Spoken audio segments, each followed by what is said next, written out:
Badoof butt!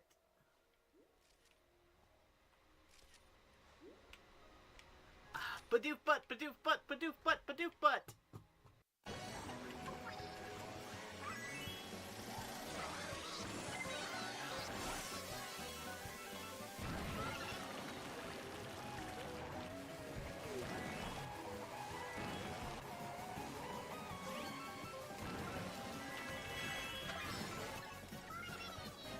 I need this,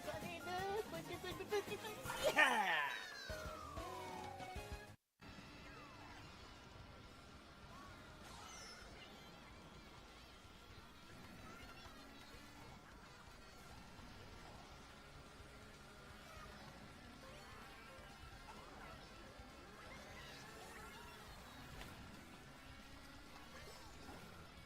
Fuck yeah!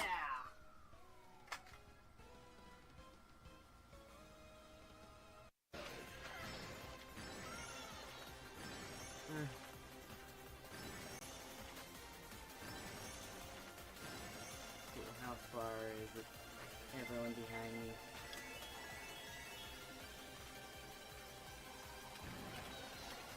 Come on, come on, come on, come on, come on, come on! Please, please, please, please! Fuck yeah! That was good. They forced me, against my will, to be a VTuber. Yes, forced. I actually don't like it. I prefer webcam. Really? Yeah. That's kind of unique these days. Yeah, it just fits with my sense of humor better.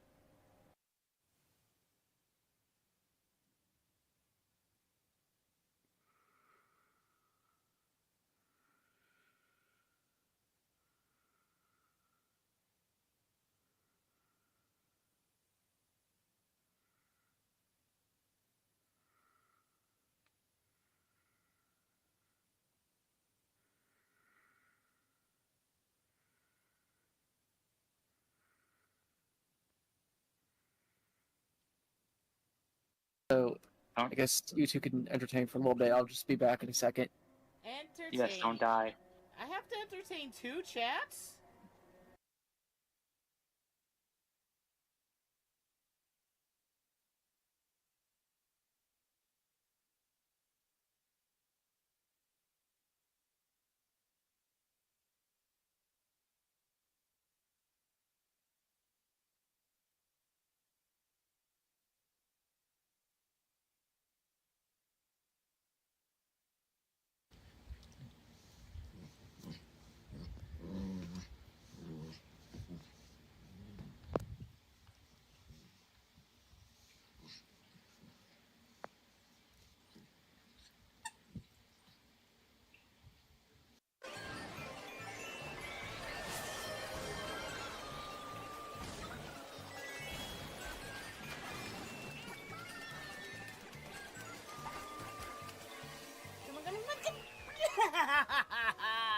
Yes!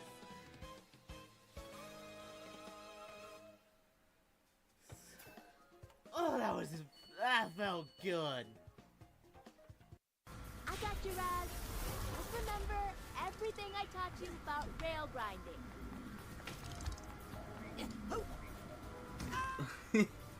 um...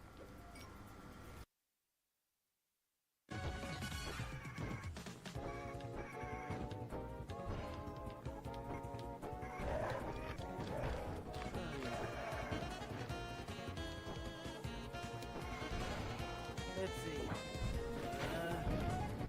Yay! I win!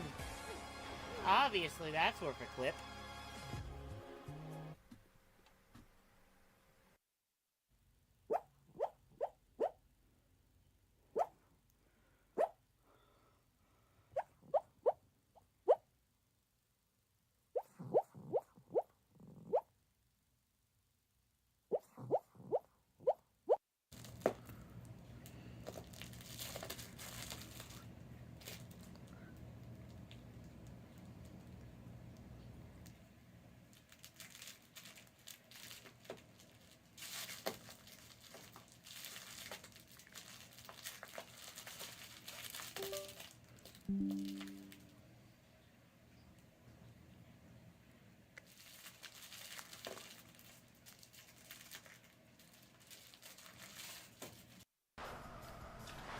Wait, is John dead? Do you see this? I think something's not right with John.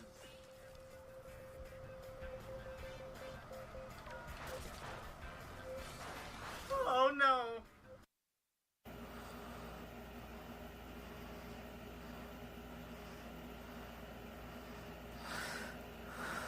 Like actual baby, like just learning how to talk probably. Like, I would have already said my first words, but you know, like start to be able to like talk, like full sentences and everything. Like, communicate. Probably, I don't know.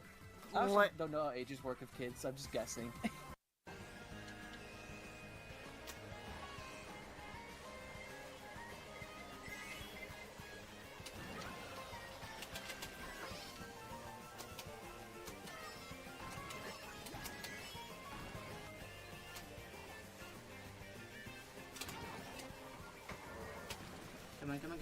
Good night, Rich. Thanks for popping by. I think I'm in ads, so...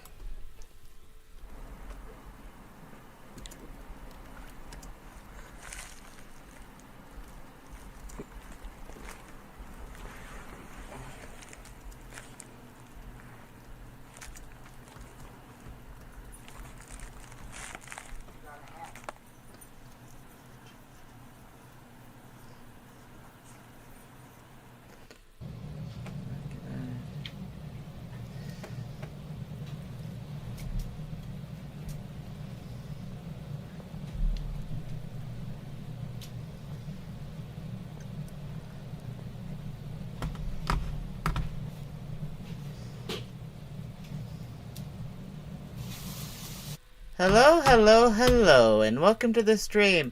Hello, Gabby. Thanks for popping by, or thanks for coming in and saying hi. I appreciate it. I am human again.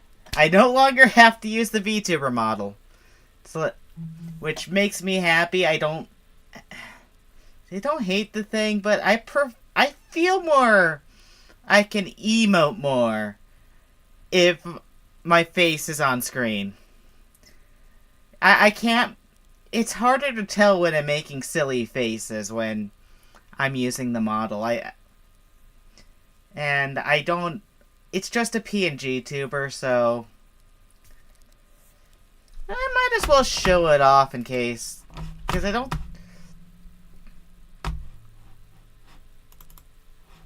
Ah, that's the wrong thing.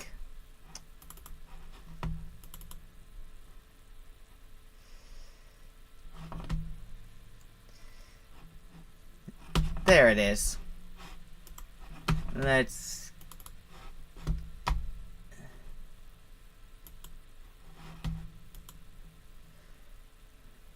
Why is it not? There it is. There's the model. I can even flip off.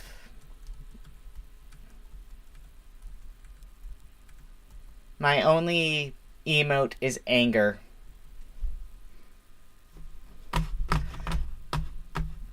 But today, because of the long stream, I just want to have a nice, relaxing day. We're going to be watching some public domain television from the 1960s.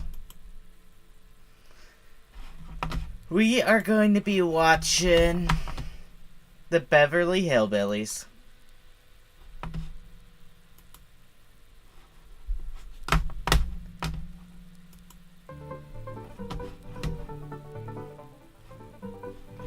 Yeah, let's move myself over here. Move the dog cam over.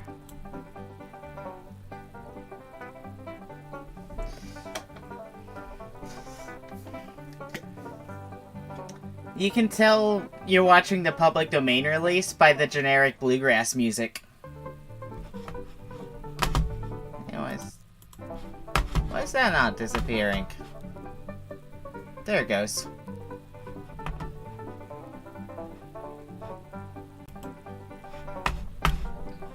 Oh. Let me move this over here. could a bunch of hillbillies possibly buy a mansion like this? Let's take them back to their home and see how this whole thing started.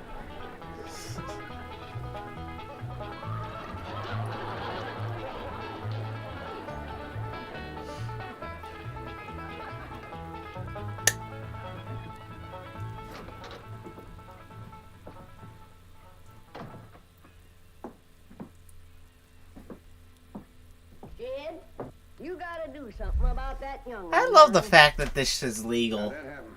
Fighting with a bobcat. Get hurt? I reckon so. It went limping off on 3 legs. I swear I don't know what I'm gonna do about that girl. Well, the first thing to do is to get her into a dress. She's getting too big to be wearing man's duds. Looky here. She's done popped the buttons off of her shirt again. Well, Ellie Mae carries herself proud, with her shoulders throwed back. It ain't her shoulders that's popping these buttons. Fully grown up, rounded out, female woman. Time she started acting like one. Well, one of these days, some boy will come along and start courting her. They came courting when she was 12. What did she do? She whopped the tar out of him. Well, it ain't fitting. Girl running around as wild as a cougar, wrestling, fighting, and hunting. She ought to be doing woman's work. Helping me with the steel. Yeah, well, I'll speak to her. Oh, that reminds me. Better go down and stomp out the fire under that mess. Oh yeah. I never turned on the bunny ears redeem back You on. ain't gonna stomp out no fire like that, are you? Huh? Oh, of course not. Don't want to burn my shoes.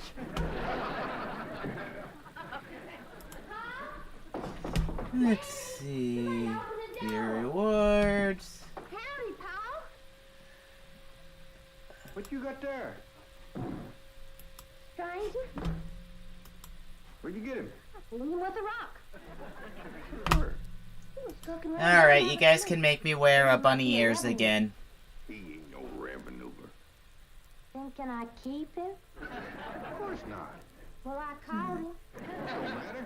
Well, he won't be no trouble. I could keep him out in the smokehouse. Ellie Mae, you can't keep people like they were dogs and cats. Ooh.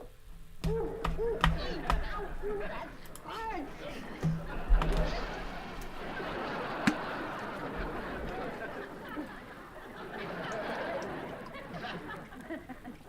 Who's that? Some feller Ellie found nosing around. Being with the rock so it'd be easier to tote. They're fellas from the petroleum company. What's a petroleum? I don't know. He asked me if he could do some wildcatting down by the slough. I said, help yourself. We're glad to get rid of the critters. What'd he say? Kind of laughed. The last on him, there ain't no wildcats down there at that slough. No, it's too full of oil. Oh, what happened? Where am I? This here is the Clampett place. I'm Jed Clampett, my young and Ellie Mae, and Granny. Granny said Oh, you could do okay, I some didn't expect this. There's no need to. Mr. Clancy. It's in the public domain! I wanted something chill today. do that. Well, my company would like to pump it out. Yeah, I like that too, but I just can't afford to have it done. No, you don't understand. This is 100% legal for me to do. Oh, I don't take favors from strangers. No, Mr. Clampett, you see, you're a very rich man. How big a rock did you bean him with? No bigger than a hedge apple. Listen, I gotta call my office in Tulsa. I fuck. Have you got a telephone? A what? A telephone? Let's see. Well, maybe one of your neighbors has one. It's a, well, down in this country, it's probably a box attached to the wall. I think I need to And, move chat. You talk into it, and It's- they can hear you in Tulsa. It's right over, Maybe you Over better my sit webcam. down for a spell. actually, Oh, I haven't time. Listen, where's the nearest airfield? Airfield? You know, Granny, that's one of them there fields sets up in the air. yeah, that's in the. Oh, never mind. I'll find it myself. Yeah, it's good enough. Now, don't you sell that swamp till you hear from me. I'm flying to Tulsa. Now he thinks he's got wings. Oh no! I meant watching these. It's generally Oh yeah, I like when I'm tired and don't really want to do stuff but still want to stream. Watch them buttons, child. I love raiding the public domain. Them pigs of yours got into the corn. I can't really set this up on YouTube side because they don't have the shit I need. I reckon they did. This here little But fella was on the kicking YouTube loose side, out of view. people can redeem for me to drop what I'm doing and just watch a public domain cartoon.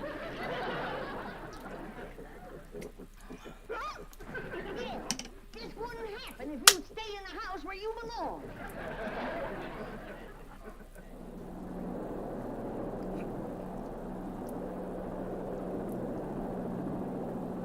There it is, Mr. Brewster.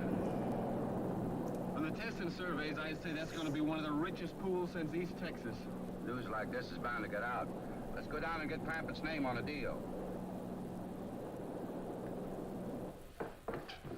Where's the gun? Where's the gun? Oh, there. What's the matter? You want to see what just flew over Blueberry Ridge? What? The dad blamed biggest bird you ever laid eyes on. We just overrode Chicken Hawk. Chicken hawk, nothing. That thing can That's make off weird. with all. I just realized chat's not updating on. There it goes. No room to land near the cabin, Mr. Brewster. I need to be able to read. Then let's get the slide Oh! to be lowered. Well, Mr. Brewster, I realized something. I did not pin the Discord this time. Killed you. me? Don't worry, if it's safe, I'll follow you. Just a sec. Granny, I see it. There it is. Land of Let's mercy. see. What you doing, Granny? That thing's only got one claw, but danged if it ain't grabbed up a man. There we go. Hurry, Paul, it's my stranger. Where is it? Just flew over the house. I'll get it on t'other side. There we go. We got the Discord pinned. You feeling, Granny? No, but I made it drop that stranger.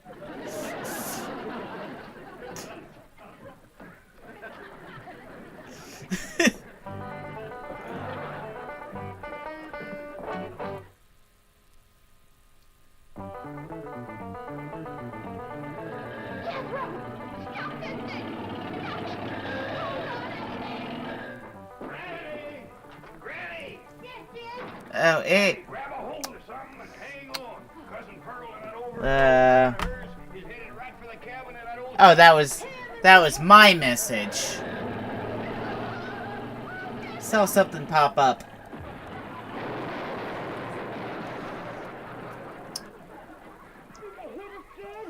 Hey, But I think they sure want this to is get your first stream where I'm just myself instead of a rabbit, isn't it? Sorry about the chicken house, but nobody got hurt. Jethro, I told you to get rid of them worn out brakes. I did, Ma. That's how come we ain't got none. Get on out and lift the chicken house back on its foundation. Come on. Jed, Ellie Mae came running over to my place, and she said you sold the swamp to some oil company. Well, yeah, I guess I did. What did they pay you first? He ain't paid me nothing yet. The Brewster fella said he'd bring the money later. How much they gonna pay you? Well, he said I'd depend some on how much oil they could pump up. Well, must have mentioned some figure. What was it? Now, Pearl, you know that old swamp weren't worth shucks. Jed, clamp it. You got slickered, and you're ashamed to admit it. That's just what I told you. Granny, how much they gonna pay him? All right, I'll tell you. He said around somewhere between 25 and 100. 25 and 100. I know it don't sound like much, but Mr. Brewster seems to set great store by the fact he's gonna pay me in some new kind of dollar. There ain't no new kind of dollar. Well, it's new to me. I've heard of gold dollars, silver dollars, paper dollars, but he says he's gonna pay me in, what do you call them, Granny? $1,000,000. $1,000,000? And remember, this is from the 60s. Piece of paper. Here, you can see for yourself. I don't know. That's so much more now. Thanks in heaven.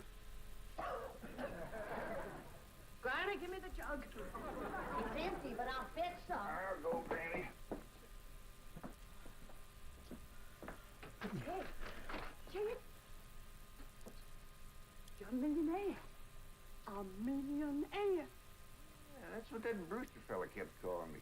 I didn't know just how to take it. He meant you're rich. Me? The richest man in these hills. Maybe in the whole state. Oh, Jed, you can have anything you want. Do anything you want. Go any place you want. Yeah, that's another thing he kept saying. He said he reckoned I'd be moving away from here soon. What do you think, Pearl? You think I ought to move? Jed, how can you even ask? Look around you. You're 8 miles from your nearest neighbor. You're overrun with skunks, Wait. hogs, coyotes, bobcats. Why is my Twitch title not updated? You're drinking homemade moonshine, washing with homemade light soap, and your bathroom Just a is 50 sec. feet from the house, and you ask, should you move? Yeah, I reckon you're right. Man, be a dang fool to leave all this.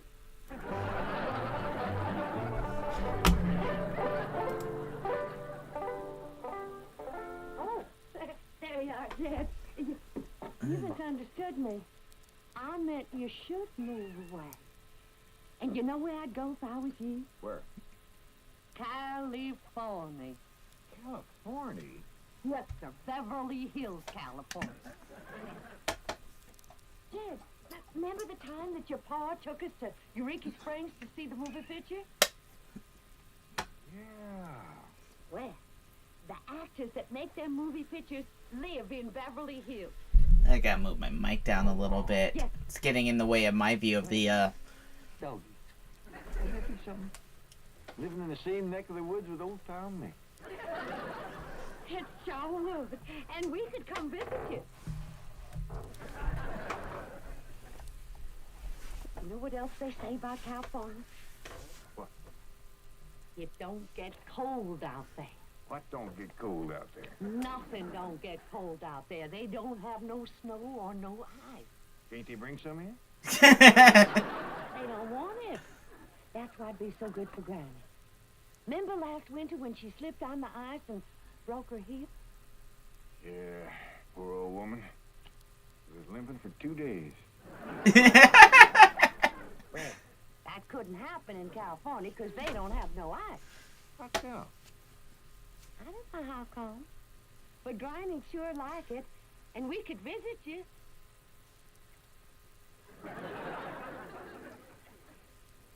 You know what else they say about California? Maybe Jethro know how come there's no ice. He's going to school. We could ask you. Jethro, Yeah, Ma. come on over here. Speaking of school, Ellie Mae could get herself a fine education out there in Beverly Hills. Yeah, Ma? Your rich uncle's got a question he'd like to ask you. What rich uncle, Ma? Your rich Uncle Jay. Jethro? How come there's no ice in California? Don't look at me. I didn't take it. You big jump. Well, I didn't, Ma. Oh, get out of here. Well, you always... I didn't mean Saying, Jed, folks claim California's got it all beat. Why, things grow twice as big out there. Jethro would be a whopper, wouldn't he? He could help you move.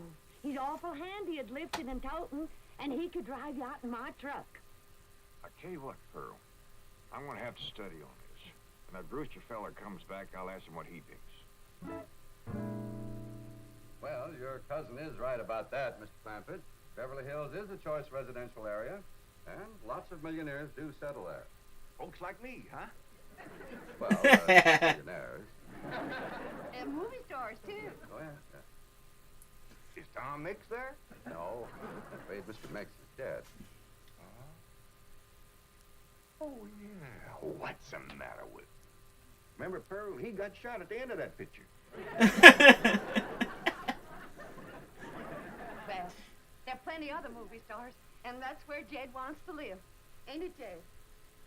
I do like the notion of living in the hills. Never could stand flat country. Mr. Clampett, I think it only fair. That is, well, I think you may have a wrong idea about Beverly Hills. Is that where you live? No, my home is in Tulsa. Well, say, Maybe you could get us a place there in your neighborhood.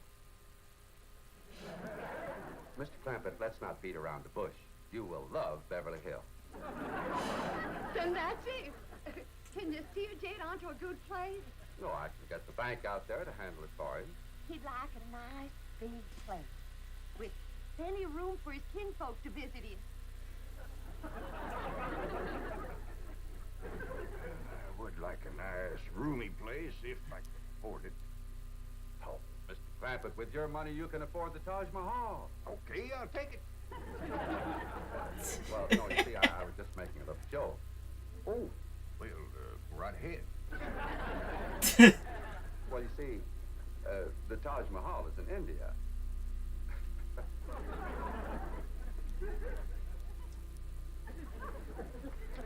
Mr. Brewster, you're a nice fella, but I've heard better jokes. Is the foreigner staying for supper? I'm ashamed to say I ain't asked him. How about it? Oh, I don't think so. Oh, no trouble. What you cooking tonight, Granny? Mustard greens and possum innards. Mm-hmm. Did you hear that, Mr. Brewster? Very clearly. Want to change your mind? Not this time. Well, if you should happen to come back tomorrow, we'll be having leftovers. That's the thing about possum innards. He's just as good as second day.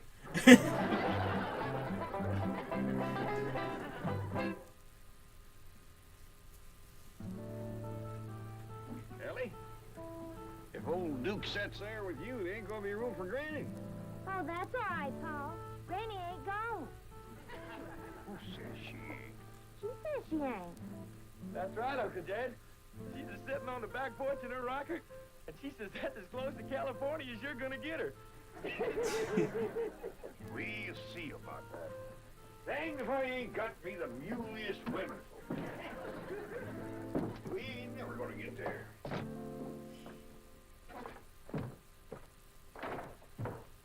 Now, what's all this nonsense about you ain't going to California? Ain't no nonsense to it.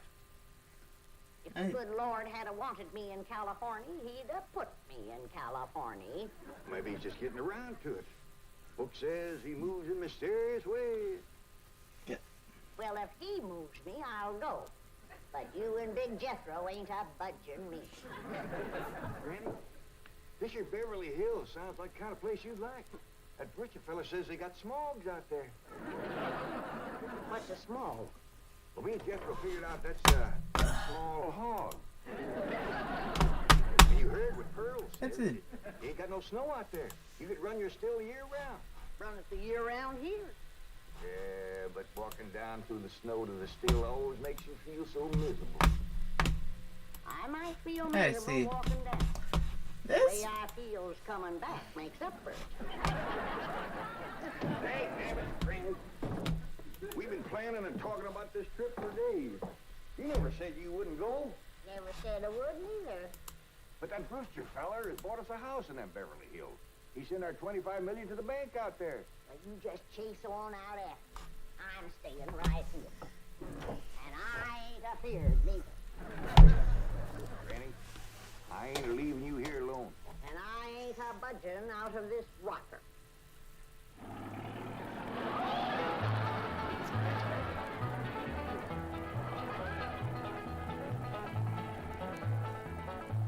Jethro, what does that sign say? It says Beverly Hills. You hear that, Granny? We're there. They call them hills? Why, we got moles that can push up higher ridges than that. Well, leastways, these hills will be among our kind of folks.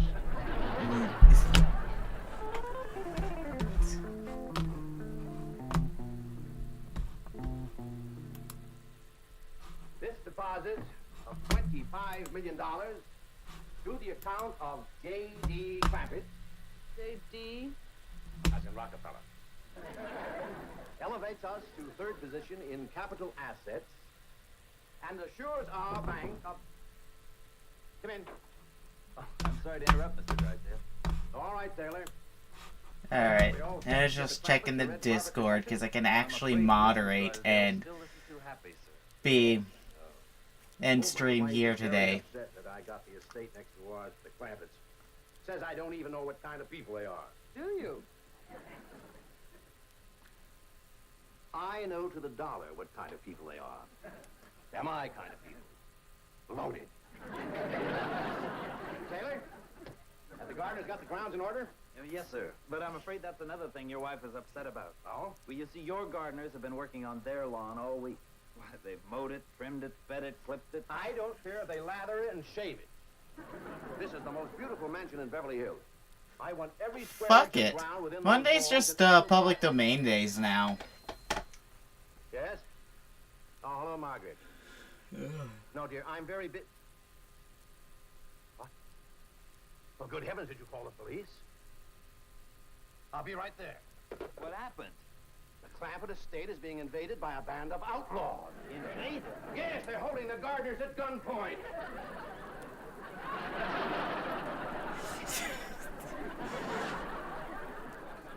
Sure is lucky we come along with thee.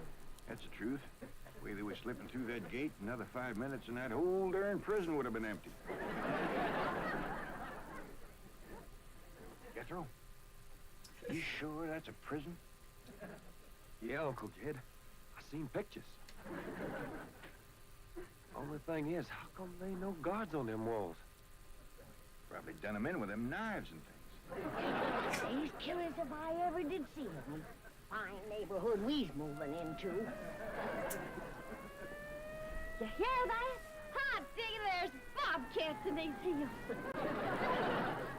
I'm sorry. Somebody's calling alarm. I reckon it is gonna be mighty grateful for what we done. Folks out here has got a strange way of showing their grace.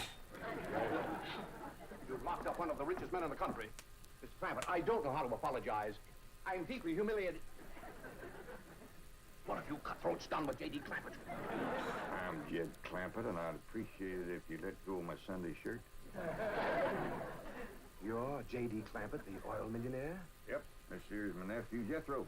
Howdy. Quickly, man, unlock this, sir. Mr. Clampett, on behalf of the entire city of Beverly Hills, I extend our deep and humble apologies for this unfortunate and embarrassing incident. Oh, I'm Milburn Drysdale, president of the Commerce Bank of Beverly Hills. My car is waiting to take you and your family to your new home. We want you to know how happy we are to have you, your handsome nephew, your lovely daughter, and your beautiful mother.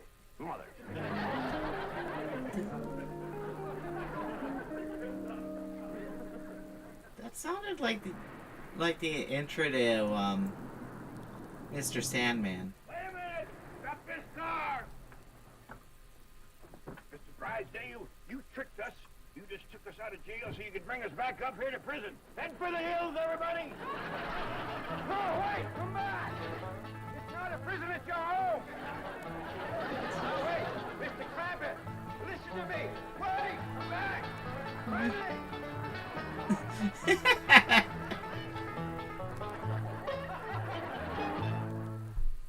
All right.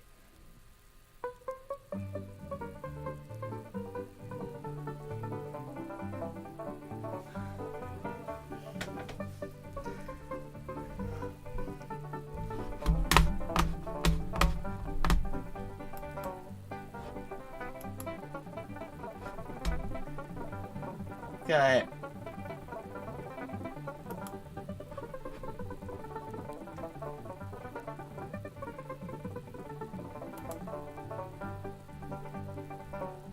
Wow. The CVS logo hasn't changed a lot in the in 50 years. Or 60 years now, actually.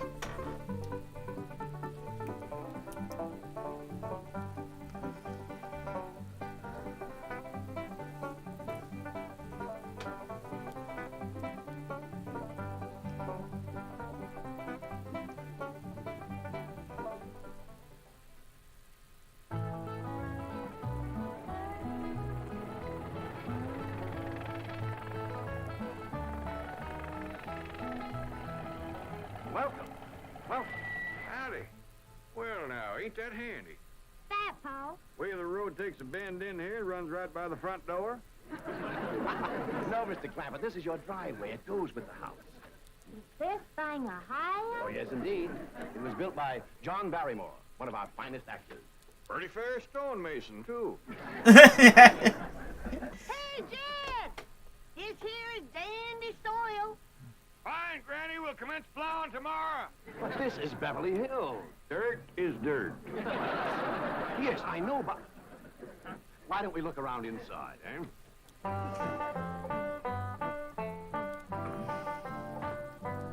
Well, here we are. I hope you're going to like this place I picked out for you. Maybe a trifle larger than what you're used to, but I feel a man with $25 million in my bank should live in a manner that... Come in, this is your home.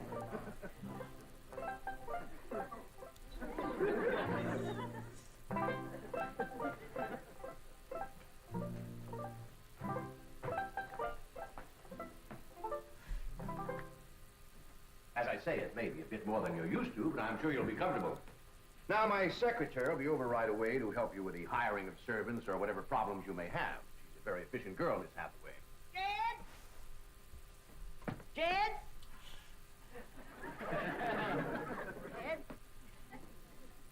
You and Jethro fetch in my stove so I can get some victuals to cooking? Oh, you have a beautiful stove. Thank you. Fetch it in, Jed. You scare up some wood, Ellie. No, I mean you have a stove already installed in the kitchen. Where's that? I'll show you. Ellie, you go with Granny. She'll still need you to fetch some wood. Sure, Pop. Uncle Jed, guess what? There's a whole nother house up here. Guess you'll come down from there. Like as not that belongs to somebody else. Darn. This is your kitchen. Oh, and here's the stove. Last word in food preparation. I guess this doesn't have the ads built You'll in. find everything you could possibly want stored right in here. See?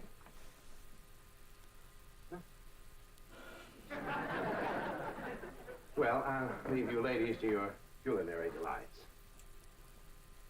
Au revoir. Bon appetit. Talks gibberish. You set a great deal of store in this here stove, Granny. Now, we'll see.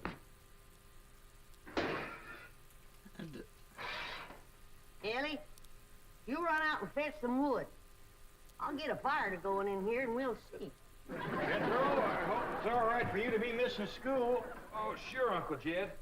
They ain't straight from the 5th grade. You're in 5th grade already? Starting this year. Don't seem like no time at all since I went with your ma to get you started in the 1st grade. You was 6 years old. No bigger than that. We drove clean over to Oxford so you could go to the same school your pa went to. You wouldn't know that town today, Uncle Jed. Oxford? Yes, sir. Well, that town has growed and spread out and built up and just kept getting bigger and bigger. Where today, why, I bet you there must be at least 3 or 4 dozen people living there. A place like that's all right to visit, but I wouldn't want to live there. Can I be of any assistance? No, thank you, Mr. Drysdale. We were just talking about Jethro here getting back to school. Oh, well, we have some excellent educational facilities out here, Mr. Babbitt. Where do you go to school, Jethro? Oxford. Oxford. Yeah, you see, Jethro's ma, that's my cousin Pearl. She married an Oxford man, so naturally Jethro, he goes to school there, too. I'm the champion crawdad eater. At Oxford? Jethro put away 3 buckets of crawdads. 4. And he's learned to cipher and everything. Cipher some for Mr. Drysdale. 1 and 1's 2. 2 and 2's 4. 4 and 4's 8. I have to take off my shoes to get any further than that. Never mind. I'm sure we're thinking of 2 different Oxfords. You see, there's one that's very, very famous and very old. That's where Jethro goes to school. Been there since pioneer days. That's how come it got its name. It's where the oxen used to ford the river. Some folks took to calling it Oxen Ford, and later on it got shortened to Oxford. Yes, I see. Well, I'll be running. Oh, by the way, here are your keys. My secretary should be over very soon. Well, thank you very much, Mr. Drysdale, for everything you've been doing for us. Oh, it's my pleasure, Mr. Clappett. You see, I'm not only your banker, I'm your next-door neighbor. Well, say, how ain't that nice?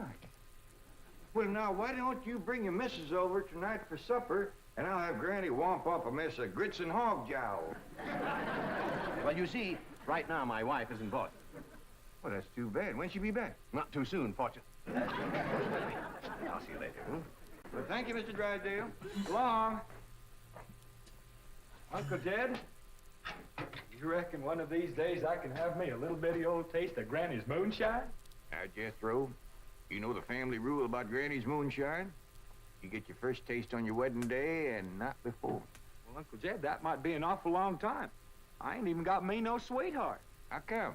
Why, back home, every time I get me a girl, one of them there big fellas would take her right away from me. Maybe out here in Beverly Hills. Paul, could I please have the axe? I gotta split some wood for Granny. Fetch it, Jethro. Ain't this place got a wood pile? Not that I could find. But I found a whole row of black old dead tree trunks, pretty near as high as this height. Are they kind of big for you to tackle? Well, shucks, no, Paul. They're only this big around, and all trimmed and topped and strung together with the black rope, so as no matter which one you cut, the others keep it from falling. Somebody had a right smart idea there. Just the same, I think I'd rather have Jethro do the cutting. Oh, Paul, Remy. Cutting trees and chopping logs ain't no work for a girl. I'm just as strong as Jethro. You ain't neither. I am so. You ain't neither. I am so. You want to wrestle? Darn too. Now, here. That ain't no fair fight. Somebody's gonna get hurt. Now, yeah, you see, you're getting too rough. Jethro. A person can get crippled from a hole like that. Get up from there. I can't, Uncle Jed. You turn him loose and get up from there before I take a strap to the boot. Now, here, you get out there and chop down one of them tree trunks. And saw Granny some nice logs. Yes, sir, Uncle Jed. Could have whooped you if you hadn't tripped me. Come back here and sit down. I want to talk to you. Put them fair and square, and I'll do it again. You won't. That's what I want to talk to you about. Ellie Mae, big to wrestle with boys. I ain't as big as Jethro. Big that way, I mean, growed up. You're a young lady now. Just start finding your manners. And Pointing the webcam more at my dog. dresses. Paul, folks would call me a sis. Well, ain't sissy for girls to act like girls. You see, Ellie, I raised you like a boy, and I was wrong to do it. I reckon every man liked to have a son, and you was my only young'un. When your ma passed away, I just decided to turn you into a boy. By the time Granny come to help out, you was too wild to tame. By thunder, you could outrun, climb, fight, and shoot every boy in them hills. Still can, Paul. It ain't fitting. It ain't right for folks to go against nature. Now look at old Duke there. Reckon we could turn him into a cat? Of course not. That's right. Because nature made him into a dog. The same way nature made you into a girl. Here, lately, she's getting more and more positive about it. You mean my years is growing? No, nothing like that. You're pretty. Oh, Paul. I know you don't like it when I say that, but you like it when the young fellas around here come in saying it, and they will. Only they'll probably be using words, fancy words I won't even understand. But Ellie Mae, ain't nobody can ever tell you how pretty you really are, except me. You're the living picture of your mom.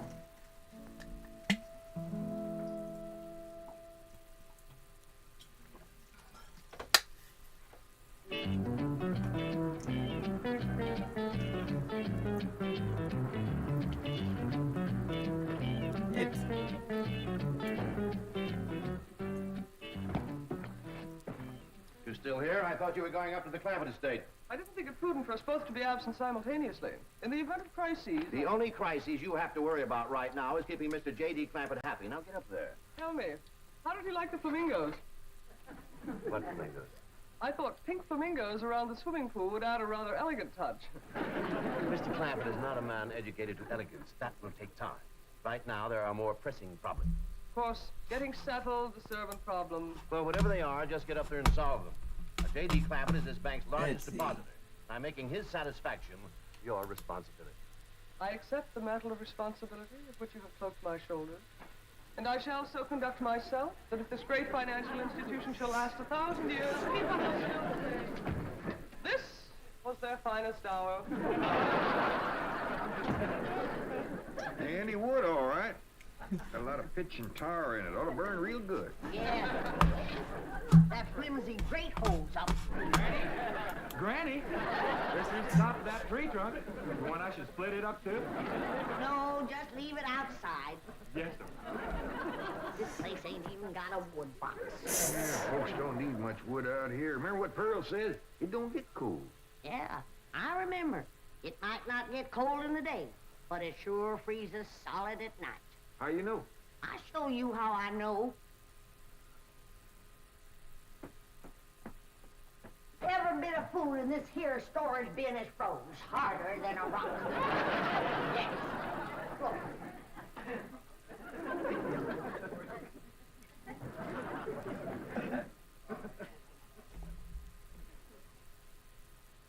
Mighty thin-skinned hog.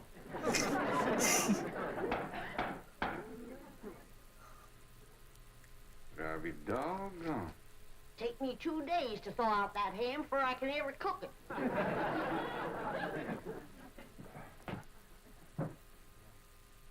People ought to know better than store food up against the north wall. Tomorrow we'll dig us a root cellar and we put all this stuff in it.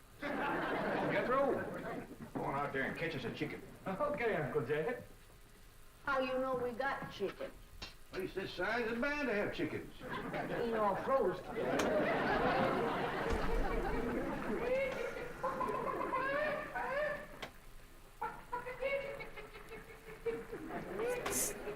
Chick, chick, chick, chick, chick, chick, chick.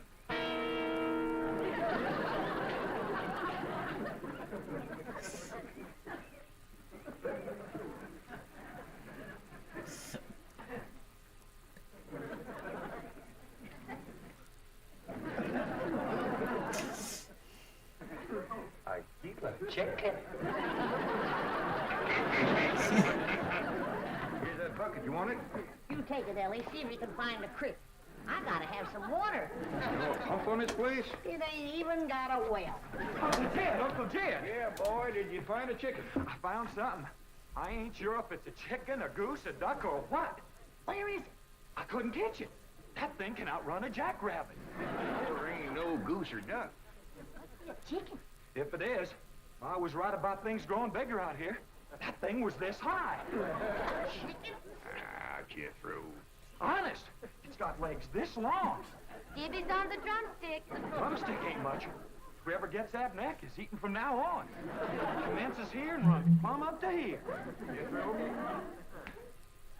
you ain't forgot what I said about Granny's jug of liquor. I ain't been at Granny's jug. You have your in for it. Honest, cross my heart. Where'd you see this chicken? Down by the cement pond. Cement pond. Uncle Jed, that pond is the fanciest thing you ever did see. Why, they is steps, so's the cattle can walk right down into it and get a drink. And up at one end, there's a lady standing there made out of rock. And she's a-pouring water out of a jar right into that cement pond. Oh. Well, that's how come that big old pink chicken to get away from me. Flew right over the top of that there rock lady, landed in that pond, and swam like an otter. Just a flapping them big old pink wings and hollering. How does he know what an otter is, but not a flamingo? It's pink. Ain't I told you that stuff would stunt your growth? Miss Granny, I didn't touch a drop.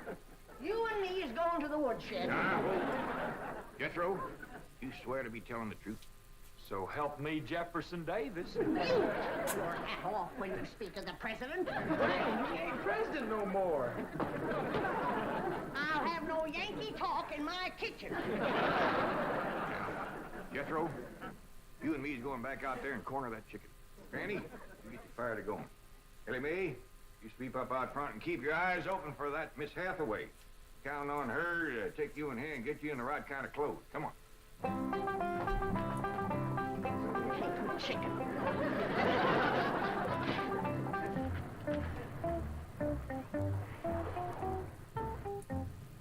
Alright.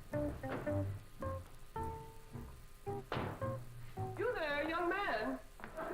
I ain't a young man, but I sure do thank you for thinking so. Good heavens, you're a girl. Yeah. I'm Jane Hathaway, executive secretary to Mr. Drysdale. And you, I take it, are a domestic of some sort? Cleaning girl, housemaid? Just what are your duties with Mr. Clampett? Well, he sent me out here to sweep up. But he said you'd take me in hand and get me in the right kind of clothes and everything. Indeed, I shall. We have a complete servant's wardrobe from chef to chauffeur. Come with me. What in the name of Thomas Chippendale is this? Has Mr. Clampett seen this disgraceful and unsightly mound of debris? Oh, yes, ma'am. This is all his. Oh, what charming antiques. Just like you said, Jethro, rock lady pouring water into a cement pond. Yes, sir. And over there's where I seen that great big pink chicken. Only thing is, it don't sound like a chicken. It makes a kind of hollering noise.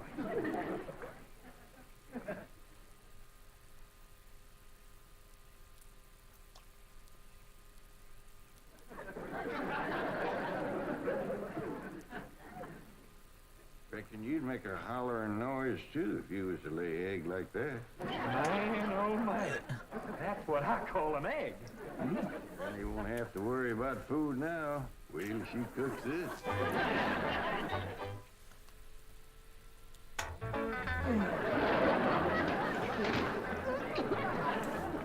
That blame city stove don't draw worth nothing. Hey, Granny, look at this egg. What's all the smoke? Stove don't work. Probably just a stuffed-up flue. Ain't got a flue, ain't even got a stovepipe. Well, I'll get the shovel and a hoe and rake it out of there. Do you keep this egg?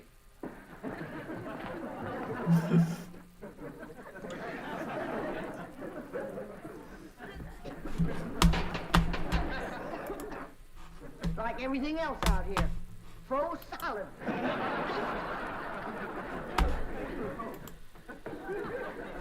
Really, my dear, you look quite charming. Well, I feel like a dead blind fool. Just a moment. Get something, I'll be right back. Oh, that was my pa.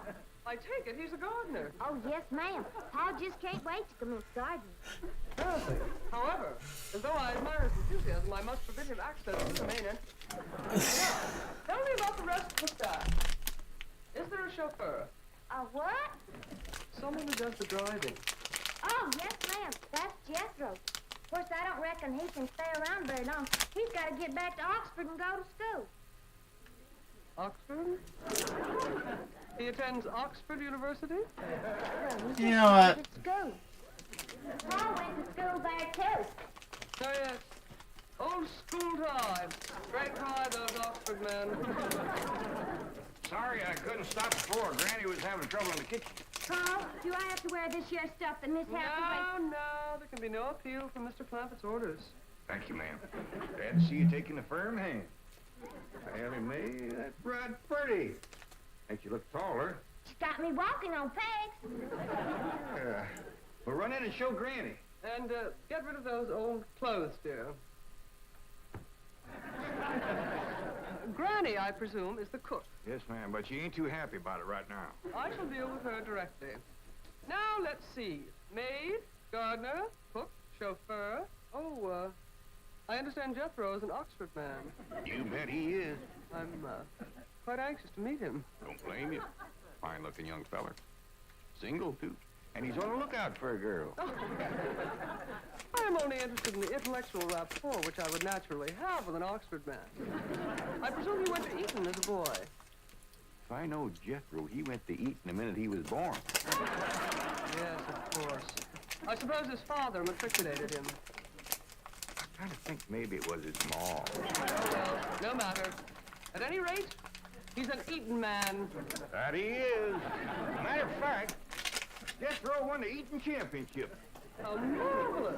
What was he champion of? Eating. Yes, I know, but what was it? Cricket? Oh, no, it was crawdad. I don't think even Jethro'd eat crickets. I was referring to the game of cricket.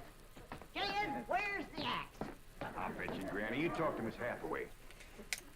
And just why does Cook need an axe? I've hit this with everything I could lay a hand to. I even whacked it with an iron skillet. You are supposed to hit it with a croquet mallet. All right, where is it? I don't think I'll tell you. There is a time for work and a time for play. Now then, what are we cooking for Mr. Clampett? Well, I don't know what you're cooking him, but if he wants any victuals from me, somebody better shoot a possum. Possum? You got a better idea? But of course, a nice big fluffy souffle. All right. You shoot it and you skin it. You don't even know what a souffle is. What kind of a cook are you?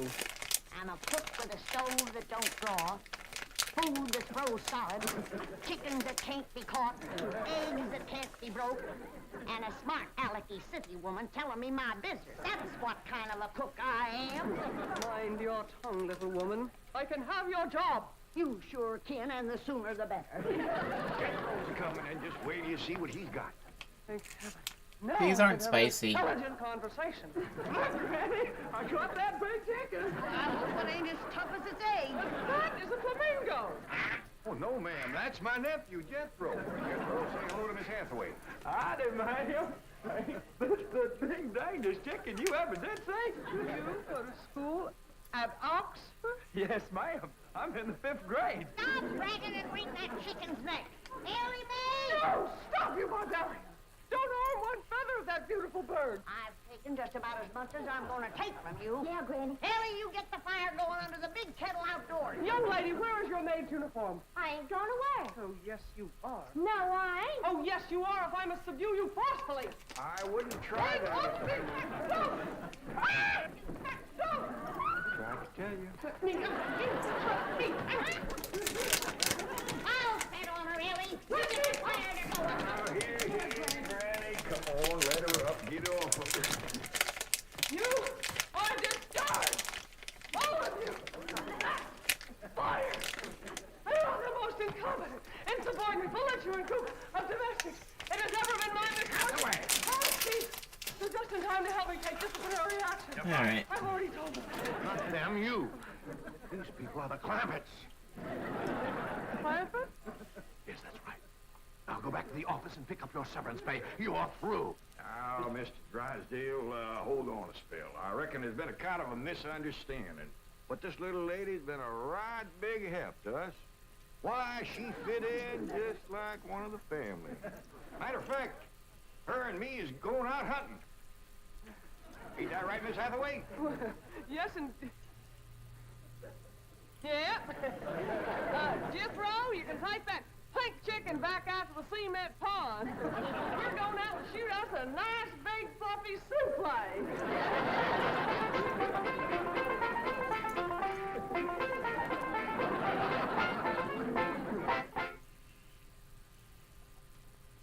Yes, sir, it was a dandy trip. Of course, we's all of my tuckers from sleeping setting up, but Pearl's old truck run just fine, and her boy drove all the way. Winston? No, Jethro. Jethro Bodine. That's that big, tall, good-looking... No, fella. Mr. Clampett, I meant, would you like a Winston cigarette? I don't know that I've ever seen one of them before. Oh, try one. Mighty good smelling tobacco. What's that white stuff in there? Oh, that's the Winston filter. But it's what's up front that counts. You mean the tobacco? Oh, a cigarette is only as good as the tobacco that's in it. With Winston's filter blend up front, it's like money in the bank. You're going to like Winston's. I reckon I'll decide that for myself. Yes, sir. Yeah.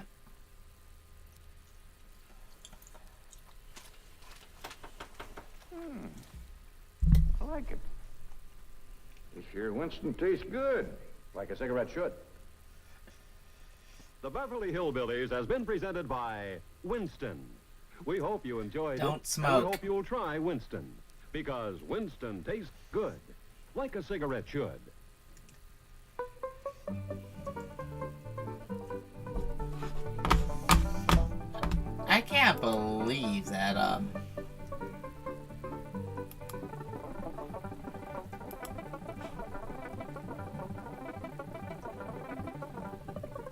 the shit that we used to think was okay.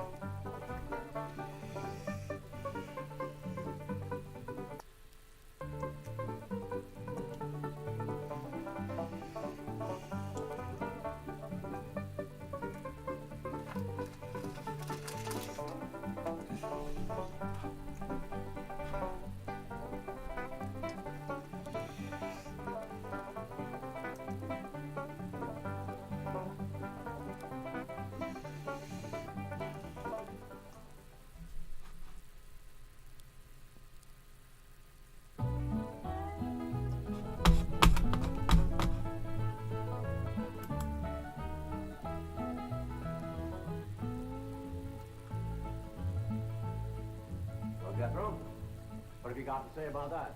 I didn't bust it, honest. He's telling the truth, Mr. Drysdale. It was hanging in pieces like that when we moved in. Yes, sir. No, it's supposed to be like that. It was made that way. It's been like that for 200 years. 200 years? Hey, this house is older than it looks. Oh, I forgot. Granny wants to see this. Let's get out. Oh, right over, kid. Nice boy. His ma, my cousin Pearl, gave me the notion to move out here. Well, I'm most grateful to her. Oh, but first, I wanted to explain about this priceless crystal chandelier. It was designed and made for Louis XV, hung in the Hall of Mirrors at Versailles. Napoleon Bonaparte planned campaigns for the light of that chandelier. Talleyrand used it. Wellington, Disraeli, Bismarck, Wilson. Mr. Drysdale, we're just plain folk. We don't mind a few things being secondhand. Getting back to my cousin Pearl, she's looking after the old home place for me. You ain't never seen my family home, have you? No, I haven't, Mr. Clem. It's a dandy. Yes, those southern mansions are beautiful. I suppose it has the large white pillars. It did, but we bring them along and put them on the beds out here. No, you see, I was referring to wooden pillars.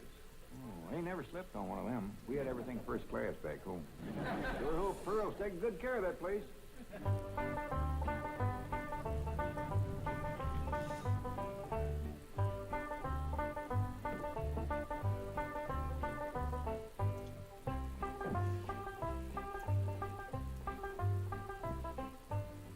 You could.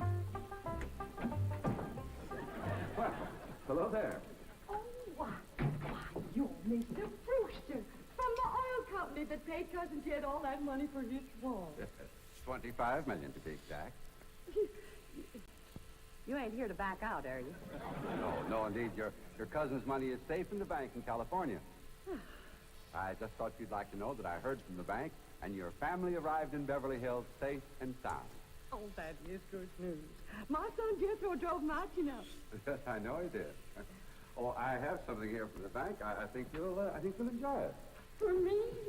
They told me at your house I'd find you here. Yeah, well, I promised Cousin Jed I'd keep an eye on the old home place for him. It's a long trip from my house, but I'm glad to do it for Jed. Nice of you. Yeah, well, you know, can I help you look for that money? What is money? It's pictures of the estate that Mr. Drysdale, the president of the bank, purchased for him in Beverly Hills. Oh. This is now the dead Clampett estate. Land to mercy. Look at that. Why, it's bigger than the state capitol. Quite a change from this place, all right. What in the world is that? Oh, that's the swimming pool. Swimming pool? Yeah, it's quite ornate. Oh, my son Jethro's gonna like that.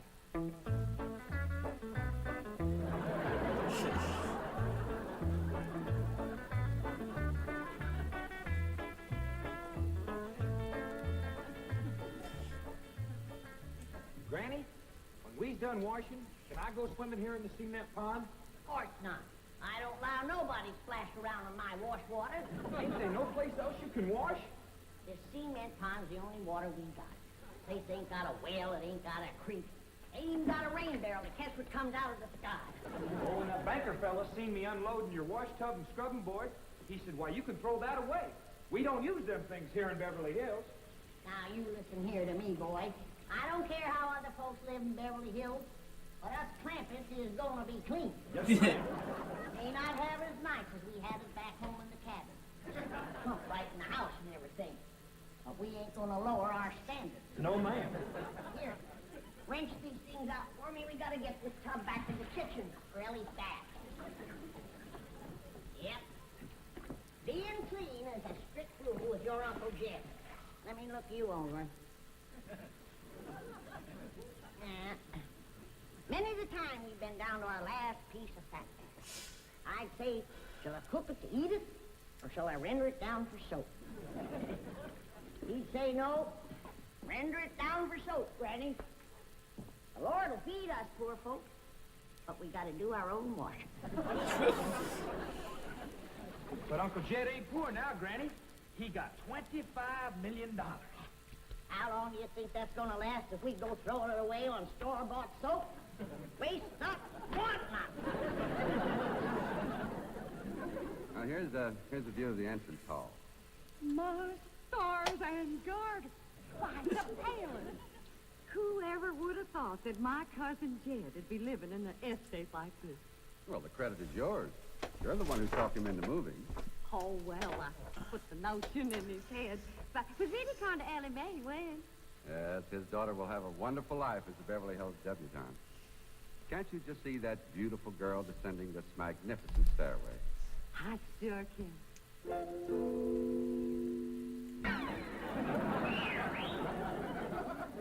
Well, me, I don't reckon that's the way a young lady comes down the steps in Beverly Hills, is it, Mr. Drysdale? No, not as a rule, no.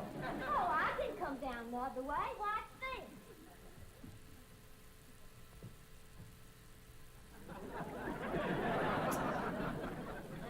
How's that?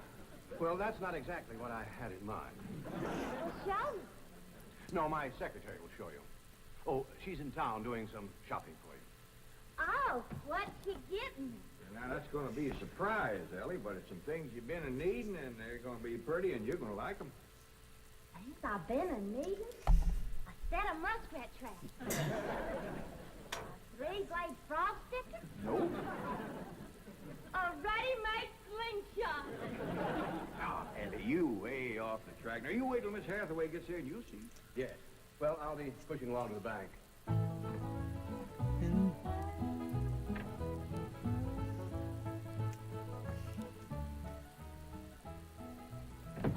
Now, don't you worry about your daughter, Mr. Clampett. When my secretary gets through with her, you'll think she's been to finishing school. Sure wish my cousin Pearl was out here, fixing Ellie up. She's a whiz at fancy sewing. Oh, is she a dressmaker? That woman can make anything. Why, she can pick up a handful of straw, and before you know it, she's made a hat. That's remarkable. So she's a milliner. Oh, she's a Clampett. Married a Bodine. I don't recall knowing the milliners. Milliners are women who make hats. That's Pearl, all right, but she's a Clampett. You talk about making hats. Pearl made herself a hat one time that was shaped just like a bird's nest. And in there on the nest was this blue jay a-setting on her eggs. Well, sir, they come from everywhere to see that hat, to study it, to see how Pearl made it so as they could copy it. Boy, there was dozens of them from all around. Hat designers? No, blue jays. Never did catch on too good with people. For a while there, Pearl couldn't hardly go out of the house without a bunch of blue jays taken out after her. Sure wish she was out here. She'd have Ellie slick as a picture in a catalog. Yep. I ought to be out there in Beverly Hills helping Cousin Jed. Well, he certainly has plenty of room for you. This mansion of his has 32 rooms and 14 baths. 14 bathrooms? Yes. A sunken marble bathtub. I can just see Ellie Mae having herself a bubble bath in there.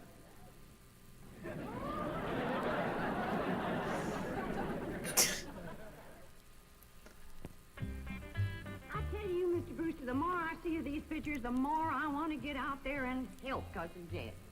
Of course, I wouldn't go without being asked. Well, naturally. But, you know, I think you should go. I've been asked. Well, now, not exactly my province. Well, why don't you telephone your cousin and talk to him? Oh, why, there ain't a telephone within 40 miles of this place. Nearest one, I guess, is at the International Emporium, clean over to Oxford. Well, I'll be happy to drive you over there. Oh, I couldn't let you drive me all that way just to use telephone. Busy oil company man like you. That's 40 miles. There's no trip at all in this car. No, I couldn't do it. Why, folks that see me riding in this big, shiny car with a tall, good-looking city seller, why, sure as the world, they'd think that... Let's go. Well, what about your horse and buggy? Oh, just untie Betsy's. You go on home.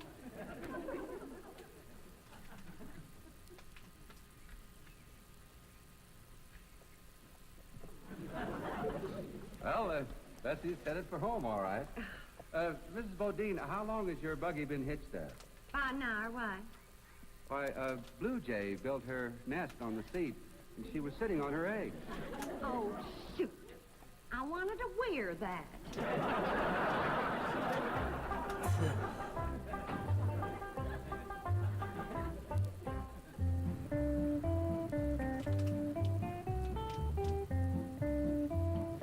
And here's Miss Hathaway.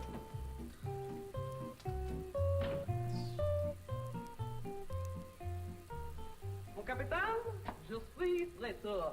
Fine. Ready for Ellie Mae?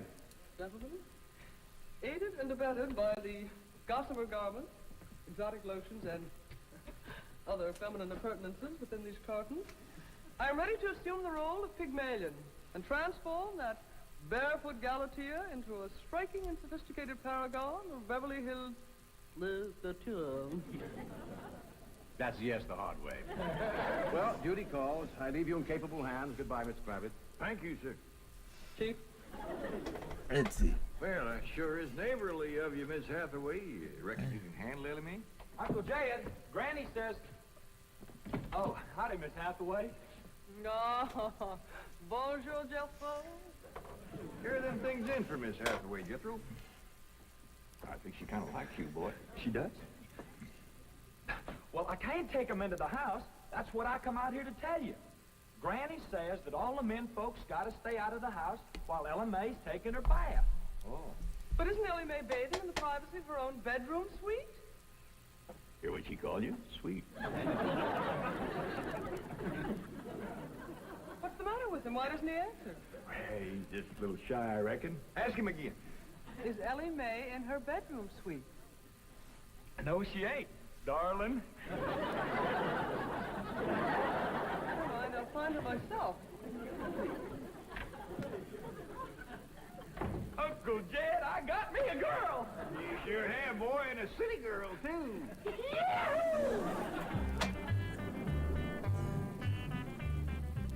Some city girls I were about. Jesso's such a good-looking boy.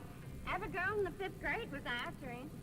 I hardly think anything serious can develop between boys and girls in the 5th grade. Oh, I don't know. So far this year, there's been 3 couples out of Jethro's class get married. Married? 5th grader? Parsons nearly as busy in that school as the teacher. That's amazing. Oh, I've heard of Wouldn't you know it? There's that Snoopy Alberta Bradshaw and the big mouth door sitting on my front porch. Oh, I could just hear the stories they'll start going on if they see me in this car here with you. Yoo-hoo! Alberta! It's me! Pearl! Terrible gossip, that woman, always making trouble. She tried to talk Granny out of going to California.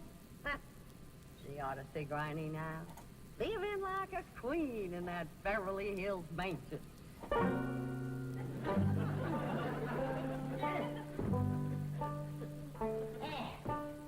I should have listened to Elverner Bradshaw and stayed home. We had a pump right in the house. Didn't have to tote water a quarter of a mile. You ready to get rinsed off, Ellie? Well, not yet, Granny. Should have washed my hair. No. You better wait till I can catch some rainwater. That pond water smells like it's got medicine in it. I wondered why there's no fish in that pond. Yeah, I reckon that water killed them fish. But don't you worry. My lye soap will kill anything that killed them fish. Have you seen... What in the world's going on here? Well, there's a bath going on. That's what's going on. Howdy. But I don't understand. Well, then somebody ought to explain it to you, city woman. You see, first you heat some water. Then you put it in a great big tub like this. You put some soap in it, and then you get in it and you start to wash, and that's what you call a bath. Granny, you don't have to do this sort of thing in Beverly Hills. Don't you listen to her, Ellie. Ain't you ever heard that saying that cleanness is next to godliness? But of course, John Wesley said that. And I bet he didn't live in Beverly Hills. Here, Ellie, dry yourself off with this nice big bath towel. Ah, my girl, I'll rinse off that old lye soap. Lye soap. Did you say lye soap? That's right. I make it myself. But that will ruin this beautiful girl's delicate skin. I've been washing with it for 72 years. Look at my skin. Like leather. Yeah. Nice, ain't it? Granny, I hope you will forgive my momentary bewilderment at this primitive form of ablution, but please let me explain. So first explain what you just said. Well, Ellie Mae has a beautiful big bathtub upstairs. Upstairs? It was hard enough carrying the water in here. I ain't going to tote no water upstairs. You don't have to. There's a big, beautiful... Haven't you been upstairs? No. Jed said that probably belonged to somebody else. Ain't that right, Ellie? Yeah. Paul said he heard tell that folks sometimes live one family right on top of another. But that's only in apartment houses. This entire house belongs to you. And each one has its own individual bedroom suite. Come along and let me show you. And also the lovely things I brought from town. Yeah, you go ahead. I'll be up directly. What all did you bring from town? Everything, Ellie. Everything from chapeau to pumps. Pumps! Praise the Lord. Now I won't have to tote water. Get through? Yeah, Uncle Jed? Now, as you're going to be keeping company with a girl, is there any questions you like to ask me? What kind of question? No, about girls. How much you know about girls? They softer than boys. Yeah, I reckon. Speaking. And they shorter and rounder. Yeah? And the hair's longer and it smells sweet when you snuggles up to 'em. All right. You've been doing some snuggling, have you? I've done more than that. I reckon you better tell me about it. Who was she? Prettiest girl in the hills. Big Mouth Bradshaw. Old Vernon's girl. I hear tell she's got... Is she ever? Uncle Jed, I was walking past the cabin. I gotta Big Mouth, pee. She calls out the window to me. She says, "Howdy, Jethro." She says, Hi, "Just I'm made a going big to go batch of pee. cookies. Come on in and have some." And I says, "Sure your ma won't mind?" She says, "Ma's gone, so's Pa. I'm here all alone." Well, Uncle Jed, I was in that house before you could wink an eye. Can't say as I blame you. Well, no sooner was I inside, the Big Mouth, she puts a music record on the phonograph machine and commences to sashaying around, a twisting and a turning. Dancing. Yeah, I reckon so.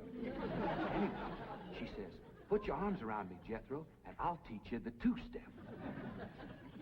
What'd you say?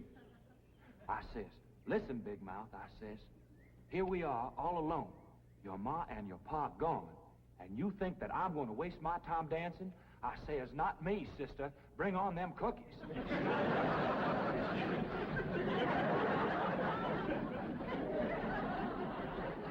What'd she say? Well, Jed, you and Jethro can start digging the well. That city woman brought us some pumps. That's fine, Granny. We'll get right to it.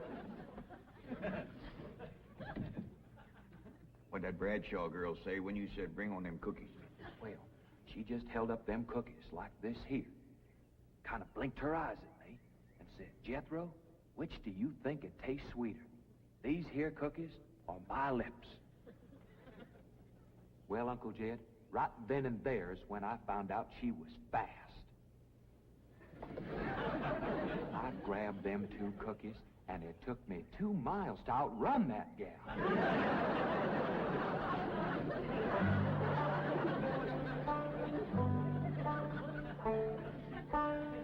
Jethro, One of these days, you and me's got to have a long talk.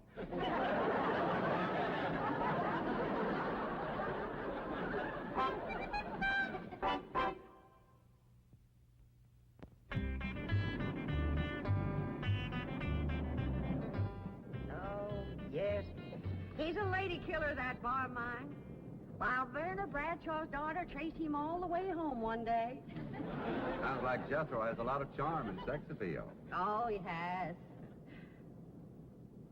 It's funny how a daughter can take after her father and a boy can favor his mother. Yes. I ought to be out there looking after Jethro. You know, Jed's going to need him to help garden a place this big. Well, most Beverly Hills mansions have regular gardeners. And, of course, a complete sprinkling system. Sprinkling system? Oh, yes, indeed. That entire lawn is crisscrossed with underground pipes. Land to mercy.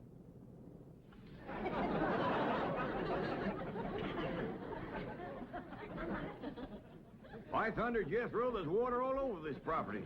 Ain't too deep, neither. I know. Should I commence the digging? Well, now, let's get as close to the house as we can. That way the pump won't have so far to pull. Robin? Jethro? Oh, here comes your sweetheart. Mr. Clampett, I cannot handle that daughter of yours. What happened? I opened that box of beautiful clothes, turned my back for a moment, and she bolted like a wild colt. I was afraid this would happen. Where is she? She's up there. I'll go right up and talk to her.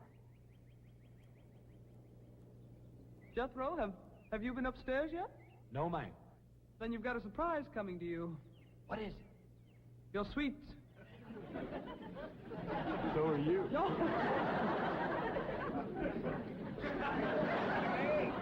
Oh, howdy, Pop. Wait.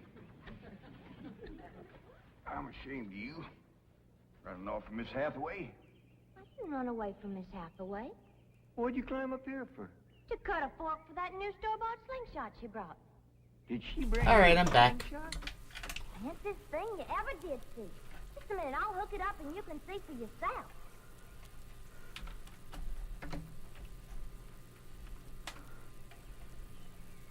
Look at that. I don't know. A store-bought, lace-trimmed, double-barrel slingshot. He's a doozy. I don't know how good I can aim it, but it'll sure throw a heap of rocks. Yeah.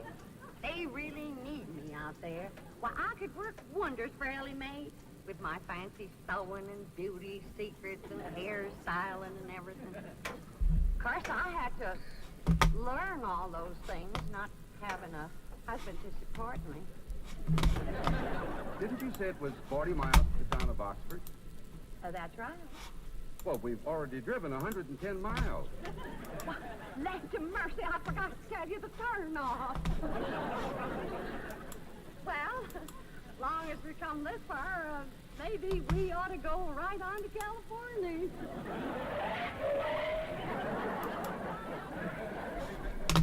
I tell you, Granny, there's so much water here. You could shoot a load of buckshot in that ground and bring up a dozen springs. I'll be right back. I just want to check.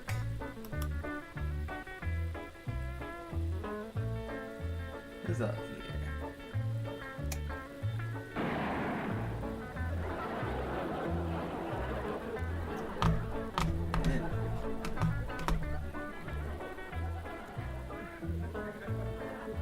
I ain't never missed yet.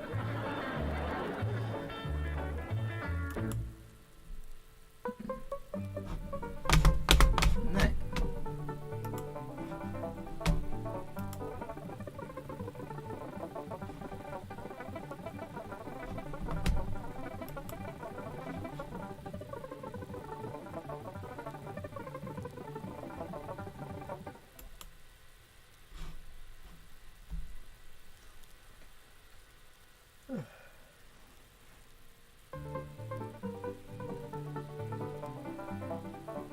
The Beverly Hillbillies.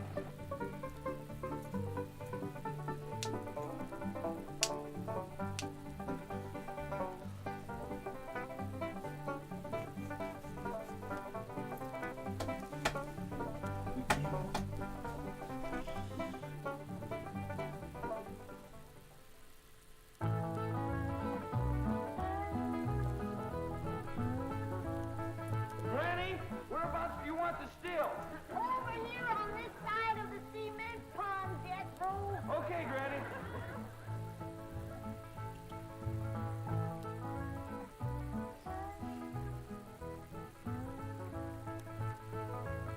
Come on. We waiting.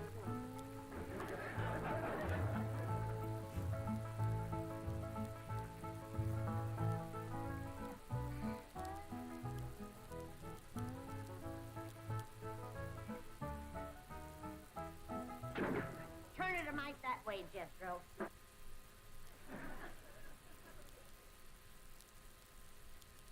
Only one bad thing about putting you still here, Granny.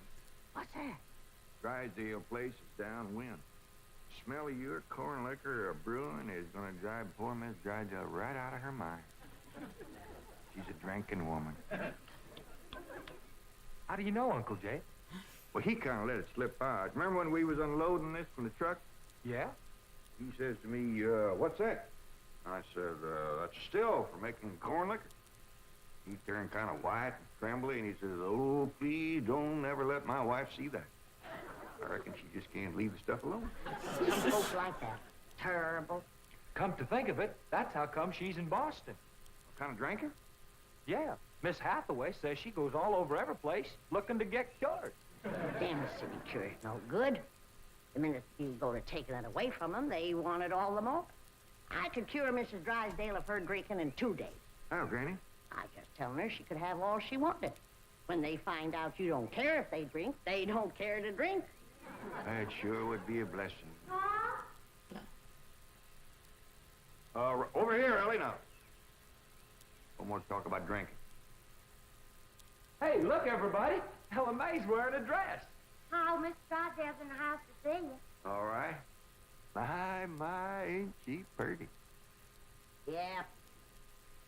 But, Ellie, you're showing too much bare heart. Well, that ain't her fault, Granny. She just got the dress on backwards. Ellie, honey, put it on the other way around. All right. Hold it. Hold on. What world kind of a dress is that? Well, Miss Hathaway says a California sundress. Let no son of mine wear it. Daughter neither. Granny, you'd best get her into something decent whilst I talk to Mr. Drysdale. Uncle Jay, can I go swimming in the cement pond? Oh, I reckon so, Jethro. But this ain't like the swimming hole back home. You can't go in there without no clothes on. I can't? No, sir. Okay, Uncle Jay.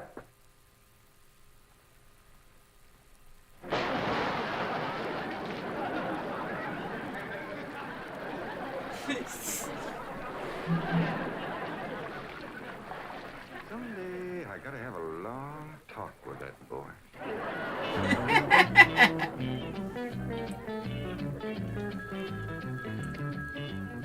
Mrs. Drysdale's office, Miss Hathaway speaking. Boston. That must be Mrs. Drysdale. No. Don't put her on. She'll only make my life Mrs. Drysdale. How are you? How are things in Boston? Oh, the doctors here are just as silly as the ones in Beverly Hills. They insist there's nothing wrong with me. They've got me so depressed. I just had to call and talk to my darling. Are you taking good care of him?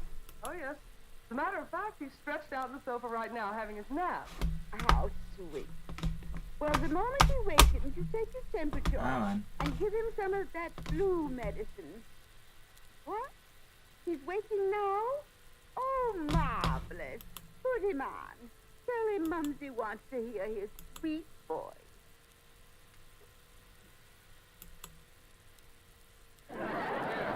Speak to your mumsy. He whined.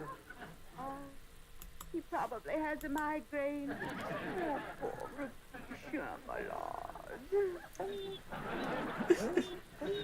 Even made a hypochondriac out of you. Any message for Mr. Drysdale? Who? Oh, Melvin, my husband. Yes, well, is he there? No, he's up at the Clampett estate. Clampett. They bought the place next to yours just about the time you left for Boston. I don't find them listed in the first families. You tell Milburn not to mingle with them socially until I've had a genealogical check run on them. We don't want riffraff living under our very noses. For pain, one swaller. Don't open near fire. I'll be right in, Mr. Drysdale. Thank you, Willie Mae. Why's my thing not loading? Yep, them's all the remedies I made myself. I wish you'd make something to help my wife. She's a terrible hypochondriac. Oh, what's a hypochondriac? You run along now. I'll join you directly. Yeah, she goes from doctor to doctor to doctor. Well, I reckon the doctor can't help what's ailing her. Of course they can. It's psychosomatic. But she insists on prescription. Oh, I wish you could see our bedroom. Bottles all over the place. I plead with her. I hide the stuff. She always finds it or gets more. You think that's a lot of bottles? You should see my wife after a trip to the pharmacy. Why, she's so loaded she can hardly stagger up the stairs. Sit down, Mr. Drysdale. Set yourself. And has a dog. A perfectly healthy poodle. Now, would you believe that she Don't tell me. laps it up just like she does? Lord, you're sure toting a heavy burden. Now, maybe I can help you. Now, if she was to think that every time, if she was... You can just wear that barrel till your clothes get dry. Captain Jethro get too close to a skunk? He jumped in the pond with his clothes on. Mr. Drysdale, I'm sorry to kept you waiting. Did Granny tell you about her So, complaint? how's everyone in chat doing? I'm Enjoying the ashamed there Beverly must not be Hillbillies? troubles to a man bowed down with the misery he's got. You know his wife.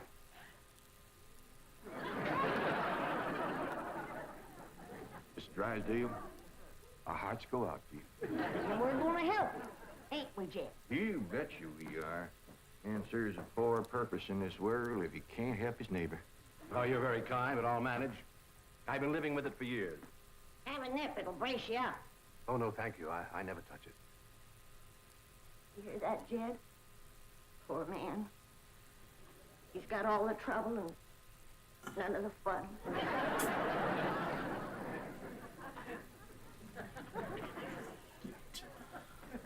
There goes a soft-hearted woman. Yeah. Now, about her complaints. Oh, yeah. Well, for one thing, that electric meat grinder has been giving Granny a heap of trouble. Electric meat grinder? Yeah, this is right here in the dish trough. Oh, it grinds the meat all right, but then you can't find it. It goes down that pipe. Granny lost 2 squirrels and a rabbit in that thing. That's a disposal. You only put things in there that you don't want.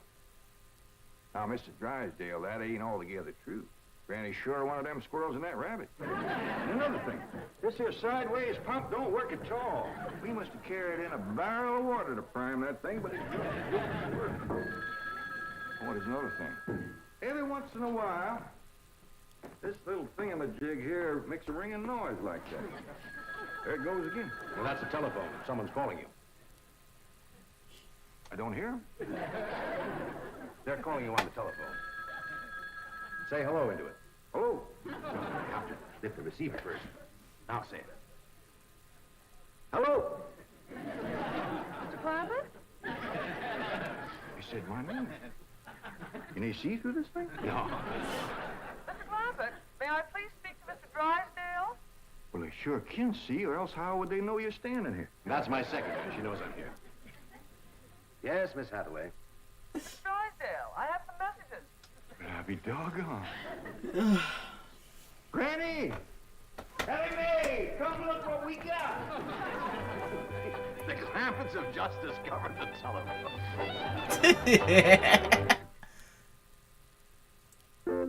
Yes, indeed. This is a marvelous invention. With this instrument, you can talk to anyone, any place in the civilized world. You talk to my cousin Pearl? Oh, yes, of course. Right now? Yes? Ellie Mae, run out back and fetch Jethro. Oh, wait a minute. He might not have his clothes on yet. Oh, I'll get him.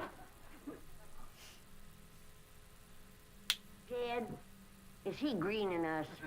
Can we honest to goodness talk to Pearl on this thing? You heard what he said. Hello, Pearl, you old rascal. What you doing back there? Hi, Barry. Now, this here's Alice. Oh, lady, first, you gotta fix this thing up. Hello, Pearl, you old rascal. What you doing? What's she saying? Ain't a word, you just humming. Tell ain't even humming a tune. Shut up, humming, and say something. Jethro will be right in. You ready to call Pearl? You've been a calling, but she just hummed. That's a dial tone. First, you've got to dial long distance like this. Okay. Howdy, Pearl.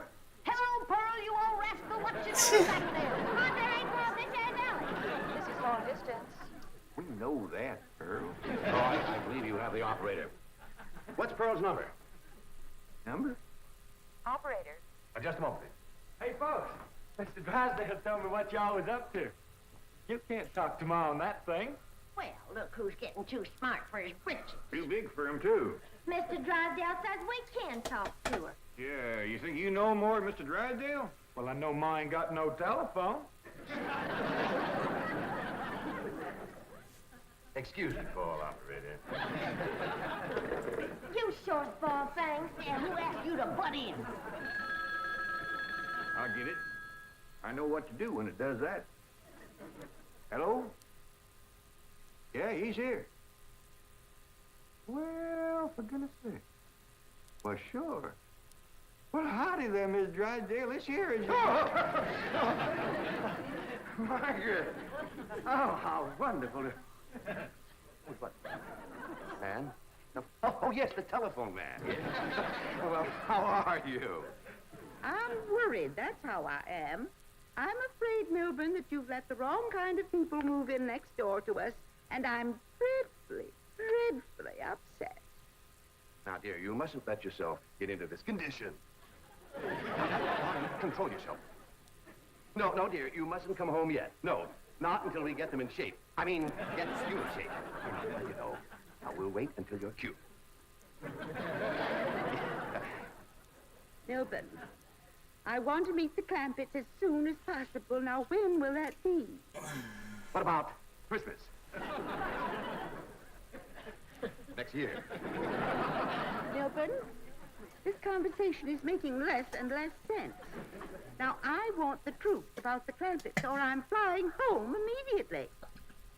Now, Margaret, please control yourself. I don't want you flying. No, please, dear, please, stay on the ground. Dear, why don't you lie down and take a sip? And I'll call you from the office. Goodbye. All right. Sorry, my wife. You understand. Well, I'll see you later. Keep your chin up. Poor man. Just tear your heart out. He is so ashamed of his wife, he don't even want us to meet her. What he says, she won't be cured till Christmas of next year. You gotta help him, Granny. I still say I could cure Mrs. Drysdale in 2 days. Sure be worth a try. If we could get her out here. Kid, misery loves company. That poor miserable woman thought that she had a drinking friend living next door. Granny, you ain't ever down more than a thimbleful in your whole life. I know, kid, but it'd be worth a little white lie to help a neighbor and save a marriage. But how?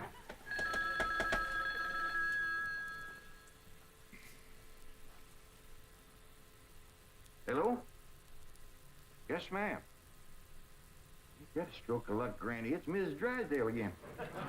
Well, no, ma'am, he ain't here, Mrs. Drysdale, but Granny and me'd like to talk to you. We your next-door neighbors, the Clampetts. Listen, honey, I got my still set up not 50 feet from your back door. Now you come on home, and you and me will get glassy-eyed, falling down crocked. You'll get juiced eyeballs. How's that sound to you, honey? I don't hear nothing.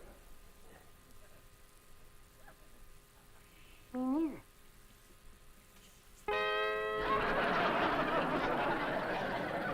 What do you mean my wife's on her way from Boston? The message I got when I tried to put through your call.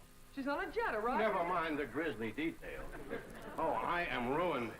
If Margaret gets one look at those hillbillies next door, she'll leave me. Get my psychiatrist over here. Move over, Claude. I need this more than you do. I tell you don't need your psychiatrist. You're looking at the dark side. There is a bright side. Of course. Your wife is an intelligent woman. She'll see that Underneath that rough exterior, the Clampetts are basically fine people. Why, she may even help them to get socially acclimated. Right. I don't need my psychiatrist.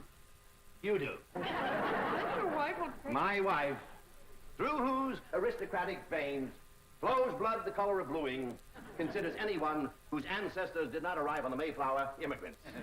Yes, she does make rather a fetish, the family tree. But nothing. I'm stuck.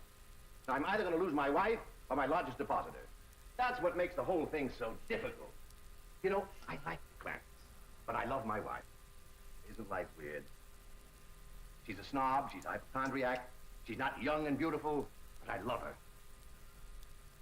You know, I do need my psychiatrist. Now, Mr. Drysdale, as we used to say at Vassar, que tout devient to a clarisette. Courage will light your path. Yes, I know what I have to do. I'll go to the airport.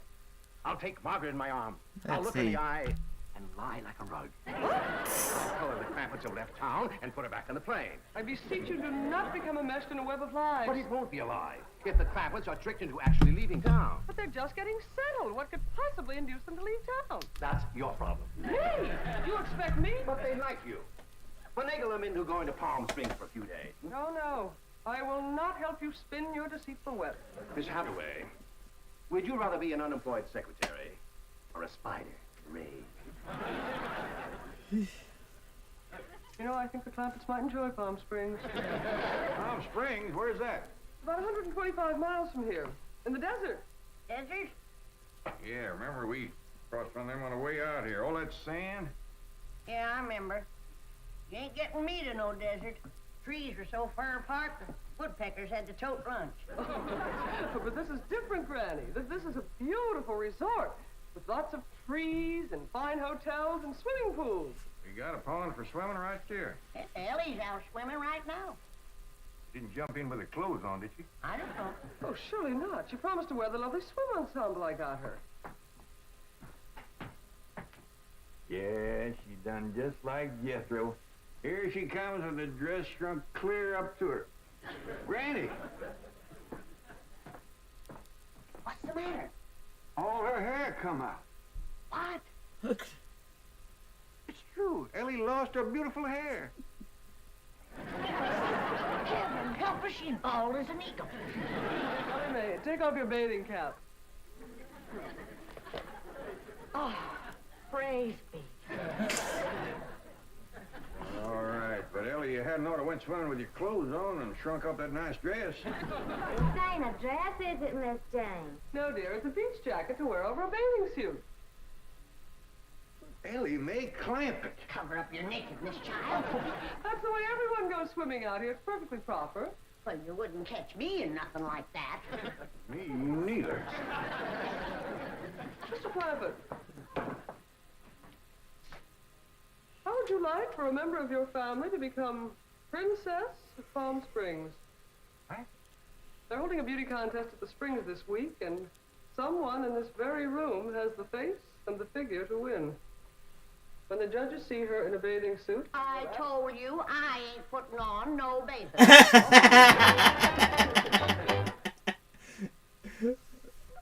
Believe me, Mr. Clampett, this beautiful daughter of yours can win that Palm Springs beauty contest without even trying. Can we go, Pa? I'm sorry, Ellie Mae, but I just don't cotton to the notion of a bunch of strangers gawking at your bare limbs. Besides, we already know you're the prettiest. Why shame all them other girls? Run along and get your clothes on. Yes, sir, Pa. Mr. Clampett, I do wish you would reconsider about going to Palm Springs, even if Ellie Uncle doesn't... Jay, Duke, and... Howdy, Miss Hathaway. Jane to you, Jethro. Well, Jane to you, too. Duke and me's all set to go hunting, ain't we, Duke? Jethro, have you ever hunted in the desert? No, ma'am. Oh, it's a fascinating place. You might even see a mirage. If there's one there, old Duke will tree it. He's the best hunting dog there is. Well, you'll love hunting around Palm Springs. You'll all love Palm Springs. They have wonderful hotels. Have you ever stayed in a beautiful hotel suite? No, I ain't, darling. Granny, let's you and me go and leave these two lovebirds alone. No, wait, please, let me take you all to Palm Springs. I'll tell you what. Why don't you take Jethro and Ellie Mae and me and Granny will stay here? But then Mrs. Dreiser would see. Drysdale coming home? Is that why you was trying to get us out of town so we wouldn't meet her? Yes, that is the reason. I'm so ashamed I could die. Yeah, now, don't go to crying about it. The way I look at it, ain't nobody got a right to be ashamed of nobody else. Good Lord made us all, and if we good enough for him, we sure ought to be good enough for each other. I hold back on them tears. You was among friends. I remember a long time ago hearing a fella say it. He said it just about right. He said, there is so much good in the worst of us and so much bad in the best of us that it don't hardly. Well, go ahead and bawl. It'll make you feel better. I'll tell you what. If this means so much to you, we'll all pick up and go to them Palm Springs with you. Oh, bless you. Mr. Drysdale will be so happy. I'll go help Billy Mae pack. All right. I'm telling you, that Miss Drysdale must be a mess. She's gonna need our help, kid. This is a poor time for us to be leaving. Yeah, we gotta help her once we get back. Right now, we gotta respect Mr. Drysdale's feelings. Jethro, you go get the truck ready. Okay, Uncle Jed.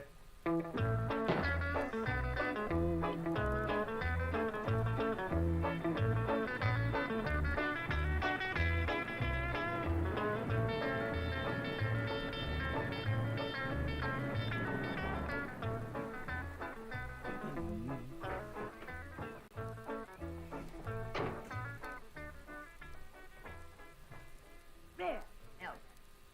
The Clampett gardener shouldn't leave his car parked in the front driveway that way. Oh, you're absolutely right, dear, yes. Oh, Margaret, don't you want to stop at home first and freshen up, take some medicine or something? Milburn, I have just flown 3,000 miles to meet the Clampetts, and I intend to meet them right now. Well, Don, they're probably out of town. You see, they travel extensively. Oh, they're wonderful people. It'd be a shame if you missed them.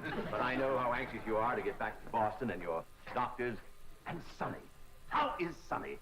How's he like Harvard this year? Yale? Princeton? Dartmouth? Let's go ask him. Milburn, what is the matter with you? Milburn, let go. Let go, you hear me? Let go, I say. Let go. Have you gone mad? Let go, you beast. Step aside, lady. I'll shoot it.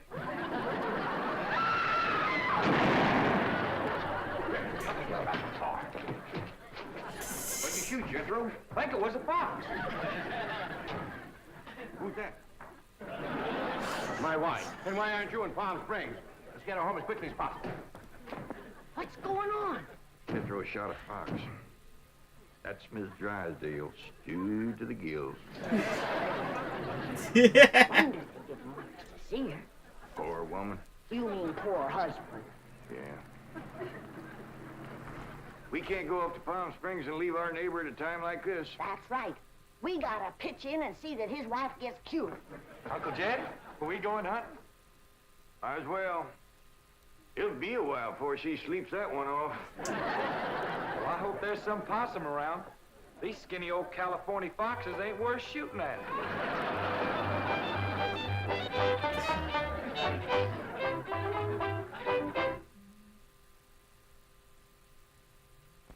What you doing, Granny? Making myself a new pipe.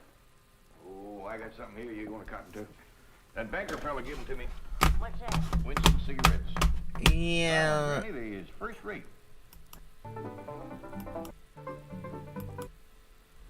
You're gonna skip over the Winston ads. The Beverly Hillbilly. I don't want to promote smoking on my channel. Keep in mind, this is from the 60s, so... It's just what they did. Should have skipped the first one.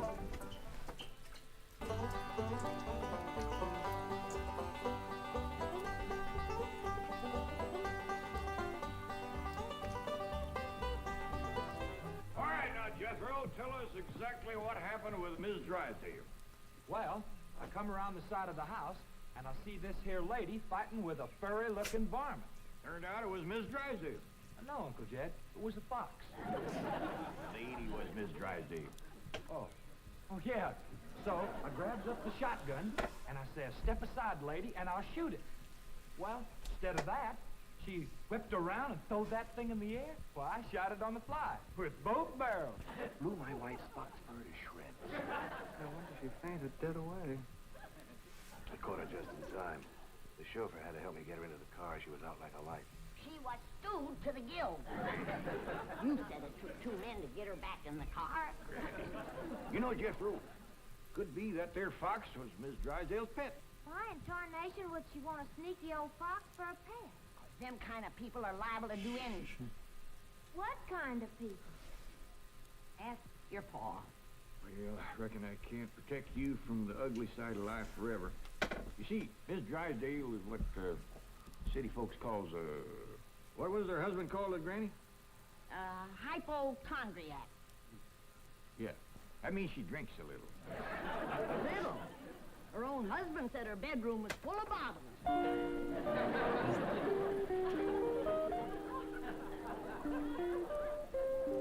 The doctor says she'll sleep for several hours. He gave her a sedative. What about Claude? Oh, she insisted that he have a sedative, too. Poor dog, he's probably the first canine hypochondriac. Let's be thankful for one thing, Mr. Drysdale. What's that? That is a well-trained dog. The tree outside the window. It completely obscures her view of the Clampett estate. Yes. And if that tree should ever lose its leaves and she gets one look at those hillbillies... It shall not happen. The Clampetts have agreed to accompany me to Palm Springs. Fine, fine. Now, you keep them there until I get Margaret back to Boston. Can do, and will do. Maybe it's for the best that you know about that poor woman next door, Ellie. How you can pitch in and help us get her cured. Yep. I'll need you to help find the makers from a sobering up mash. That's what I'll give her first. But Miss Jane said she was taking us to Palm Springs. Folks don't run off and leave the neighbors when they's in trouble. What are you going to need for your sobering up mash, Granny? Well, most of the stuff I got. But it's All right. coon root. Chat's not super active, so I'm just gonna run ads. Chimney soot, spider web, horse bit, snake wart, pepper leaves, chicken gizzards, stump water, coal oil, slippery elm ooze, and turpentine, and a few more things that's secret. Oh, and the biggest toad you can find. Granny, you use a live toad? That's just for testing. I give it a swaller to see how far it jumps.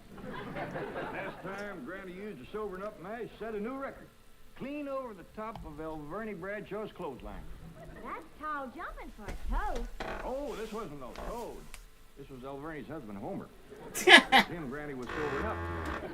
Well, Ellie, if you're going out in the brush hunting stuff for Granny, you'd best put on some old clothes. Okay, Pop. Well, let's get it going.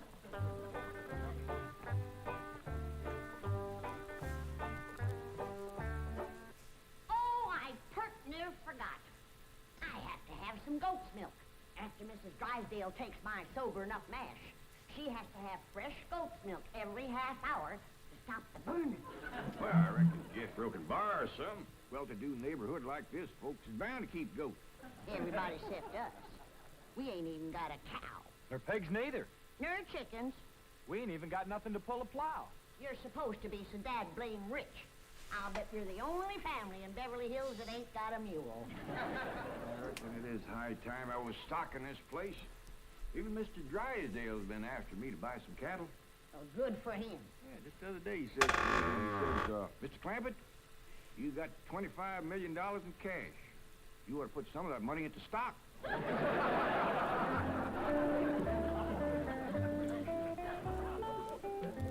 Well, we better get busy now if we're gonna find... There goes that music again. Jethro, did you ever find out where that's coming from? No, sir, I didn't. Every time I went to looking for it, somebody always come to the door. This time I'm gonna find it for sure. Yeah, good hunting. Me and Granny will be figuring out what stock to buy.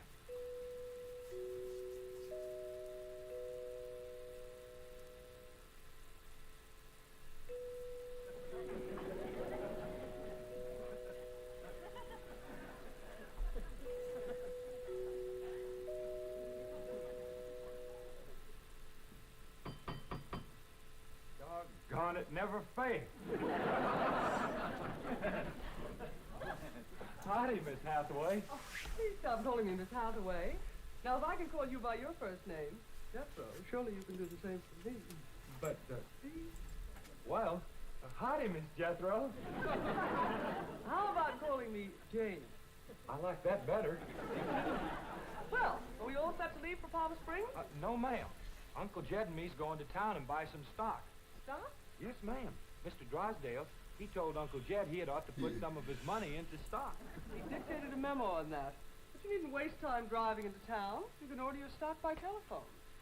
Now, here are Mr. Drysdale's recommendations. He doesn't want your Uncle Jed to get a bum steer. Oh, Uncle Jed, he wouldn't buy no bum steer. He should be cautious in the bull market. You gotta be careful with cows, too. Jethro, you have the most delightfully bucolic sense of humor. Now then, would you like to ride to Palm Springs with me, or would you prefer to drive and meet me there? Jethro? Yes, ma'am. Would you like to drive your own car? Oh, yes, ma'am. I like to drive. Very well. I have typed out explicit directions. I've even drawn a map showing the exact location of the hotel. They have a lovely pool, and...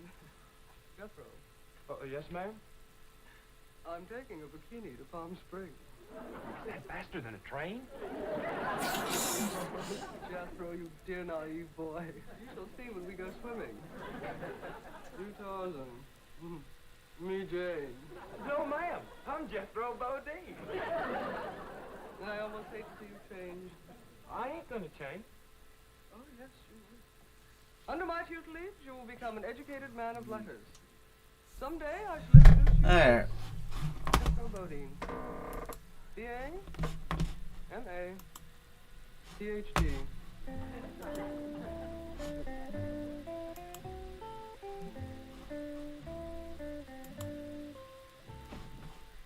Awful smart woman, but that ain't the way you spell Bodine.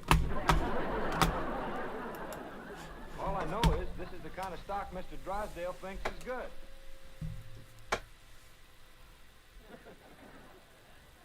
What does that say? IBM. What's that spell? IBM. What's an IBM? I don't know. Next it's got, Us's. Us's? Well, that's what's wrote there. U.S.S. That makes sense. Well, maybe it ain't Mr. Drysdale's fault. Just between you and me, that Miss Hathaway can't spell for sour grape. I don't need this list nohow. Me and Granny's already figured out what we want. That's right. A pair of goats, 3 pigs, 4 cows, a bull, a mule, and a dozen chickens. Reckon we can get all that on a truck? Don't have to. Miss Hathaway says just call on the telephone and they'll bring them out. Oh, now, ain't that nice? Hello? Jed, I watched that banker fella. You have to stick your finger in them holes and spin her a while. All right.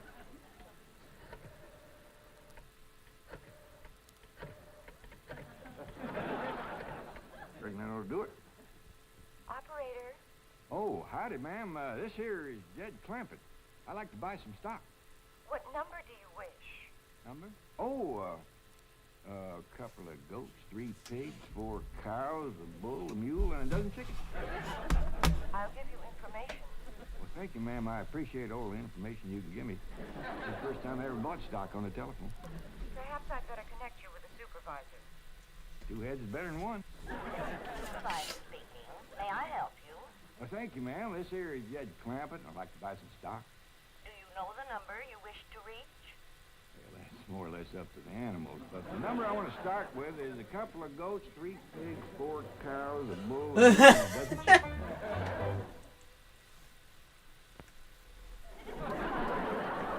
Sure is a dandy pin, Jethro. As soon as Ellie gets back from the Drysdale, she can milk this here goat.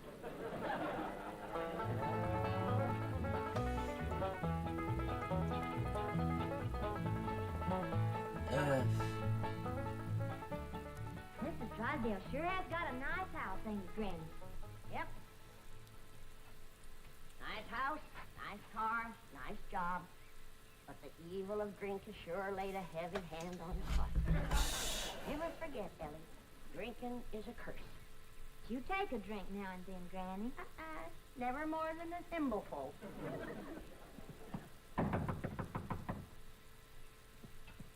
Oh, Ellie, you might have to hold Miss Drysdale while I spoon this open-up mash down. I'll throw a double figure and an arm lock on her, just so you don't cut off her wind and can't breathe. Howdy. We've come to see Miss Drysdale. I'm sorry, madam, but Mrs. Drysdale cannot be disturbed. Are you her kin? I'm a butler. Oh, that must have been her maiden name. You were taking care of her, are you? I am a butler, madam. Well, I'm glad to see that her family ain't ashamed to help her. Whom shall I say called? Well, this here's Granny, and I'm Ellie Mae. Paul and Jethro would have come too, but they're busy with the cattle. Very good. Hold on now. We've come to see Miss Drysdale. Mrs. Drysdale is indisposed, madam. She is not received. Oh, still sleeping it off, huh? Well, when she comes to, you just spoon half of this down her and then stand back. Yeah, she'll commence to doing some tall jumping. Don't fight you. We'll be back later with the goat's milk. Want me to stay and help you do for Miss Drysdale? We are managing, thank you. Are you doing the washing and the cleaning and the cooking for her? Certainly not. Oh, just letting it pile up on her, huh? I am a butler.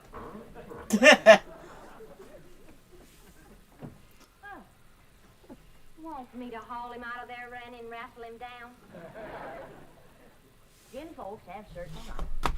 Family comes first. He sure is proud of that family name, ain't he? Yeah. You hear him talk, the butlers don't get wet when it rains. Did you say something, dear?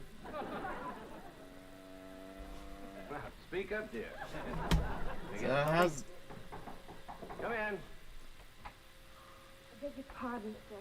The butler said some people from the ranch broke into my house. Oh. From a ranch? He said to mention cattle. I fucking love the fact that this shit is legal. Doing this is legal.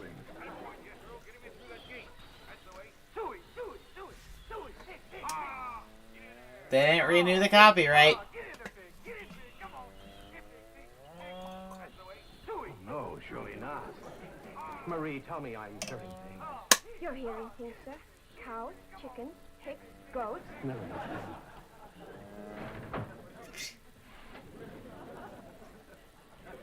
Anything I can do, sir? Pray, Marie. Pray.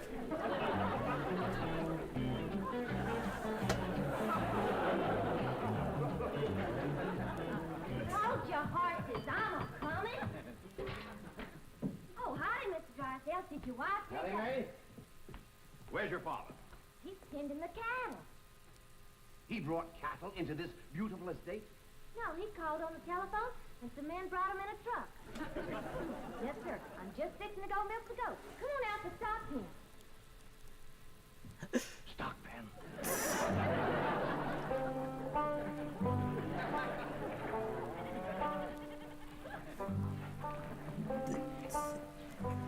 Yes, sir, Mr. Drysdale. I finally took your advice and put some of my money in stock.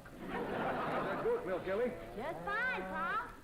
Sure is a dandy pen, Mr. Drysdale. Yeah, good stout fence around outside. Of course, that one across the middle ain't so much.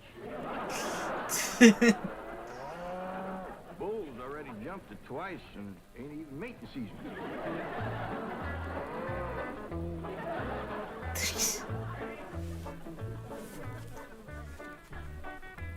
Got ourselves some mighty fine-looking stock.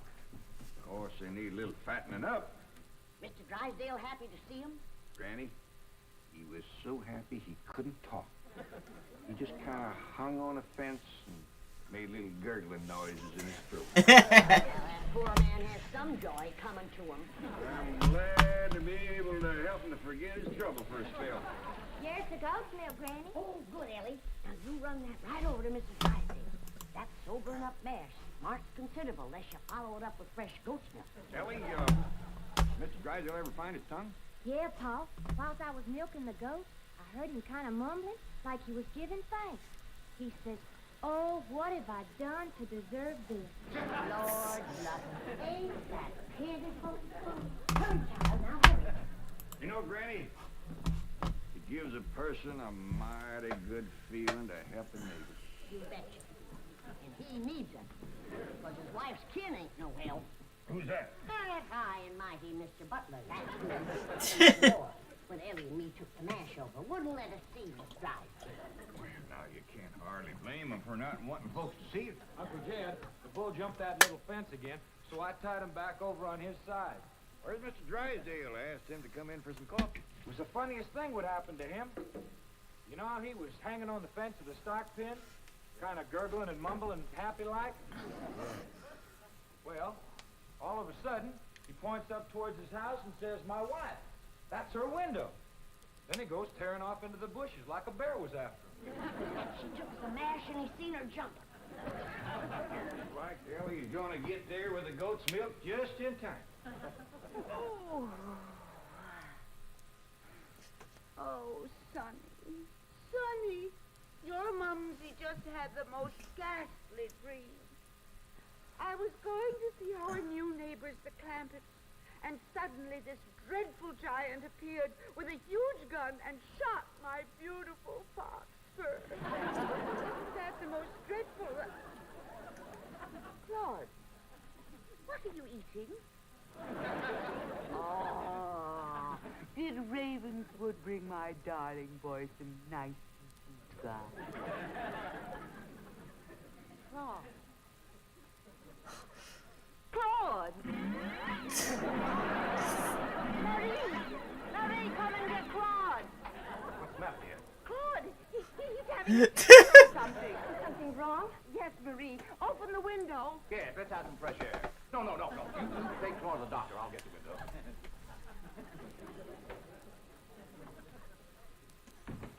Well, darling, how do you feel? Dreadful. My nerves are shattered. I think. Open the window, dear. Well, it might not be good for you, Margaret. Oh, don't be silly, Milburn. I need oxygen. Besides, I adore the fragrance of that jasmine that grows on the fence of that tennis court next door. Now, open the window. All right, dear, but first I have a surprise. Surprise? Yeah, I smell food. Don't move. I'll be right back. Granny, that there butler fellow wouldn't let me through that door again. And he wouldn't take this milk, neither. Why not? He said he wouldn't touch nothing more from us without it was sterilized. What's sterilized? Oh, we had that in school once. That means soaked in alcohol. Alcohol? Appears to me like Mr. Drysdale's got two drinkers on his hands. Mr. Drysdale must be in terrible shape. Fighting me. Scratching and clawing people and everything. How do you know? I heard her yelling and screaming clean from upstairs. She says, Marie, come and get Claude. Sure enough, pretty soon, this poor girl come a-running down yelling. Take me to the doctor. I got Claude. Family or no family, that woman needs help, and by thunder, she's gonna get it.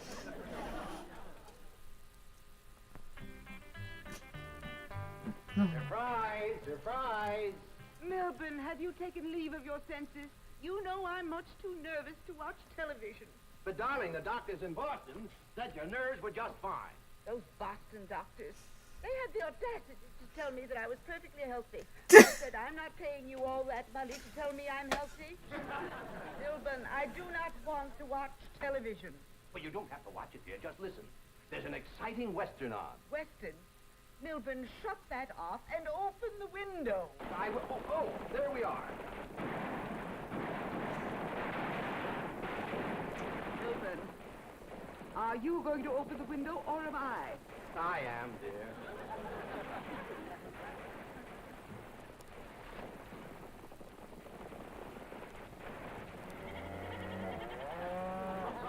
There, you see, the cattlemen and the sheepmen are fighting it out. If you won't turn it off, I will. Oh, dear, I do admit that's a very old plot, but I'm sure we can get something better.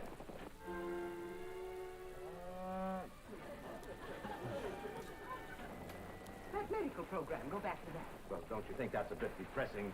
I want the medical program. All right.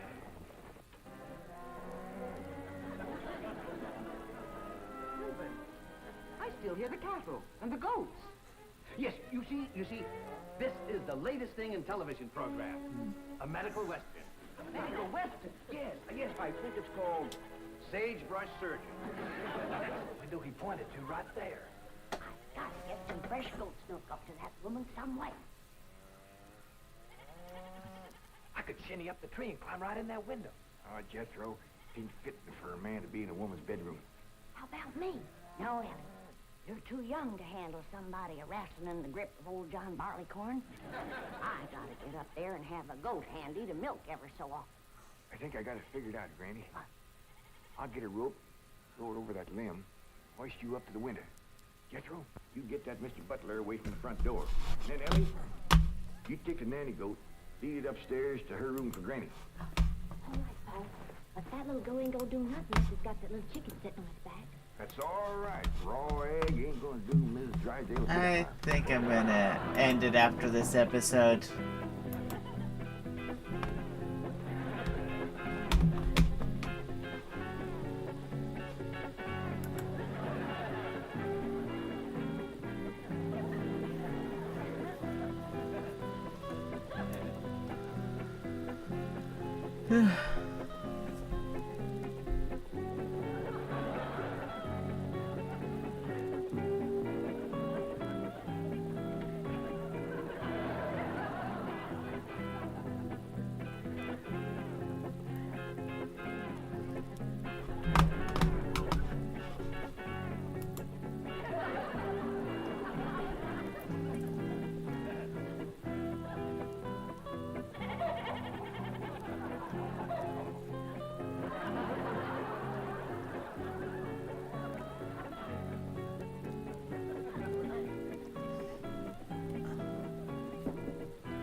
You know what?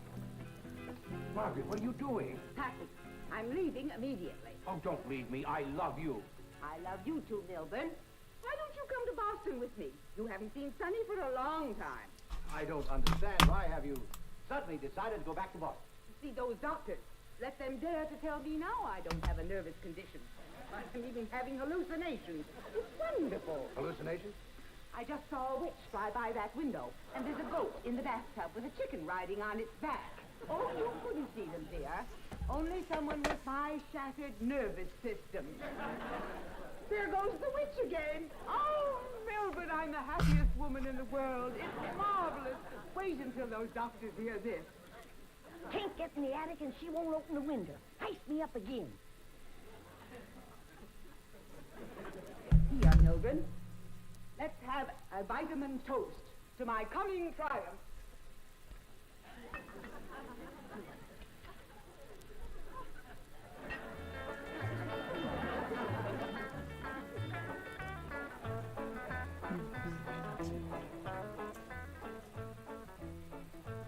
It's too late, Jed. What do you mean, Granny? We didn't get to her in time. Now she's got her husband on the stuff. Alright.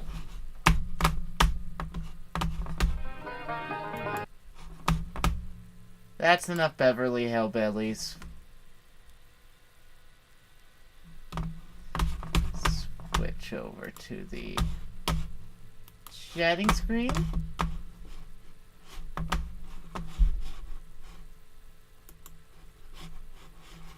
Let's see, opening. Open this up.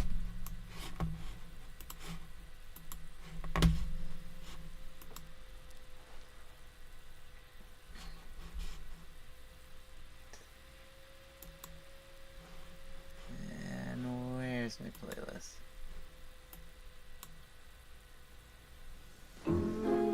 Thanks so much for flying TWA Plus, the other choice of streamers, and thank you for picking me. I stream every Friday, Saturday, Sunday, Monday at 6 p.m. Eastern Time.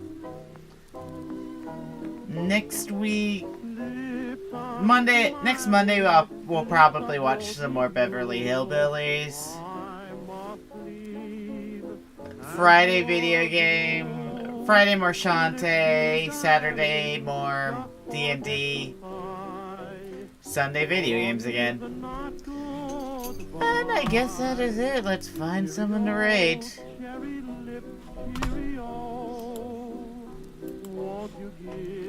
Let's see.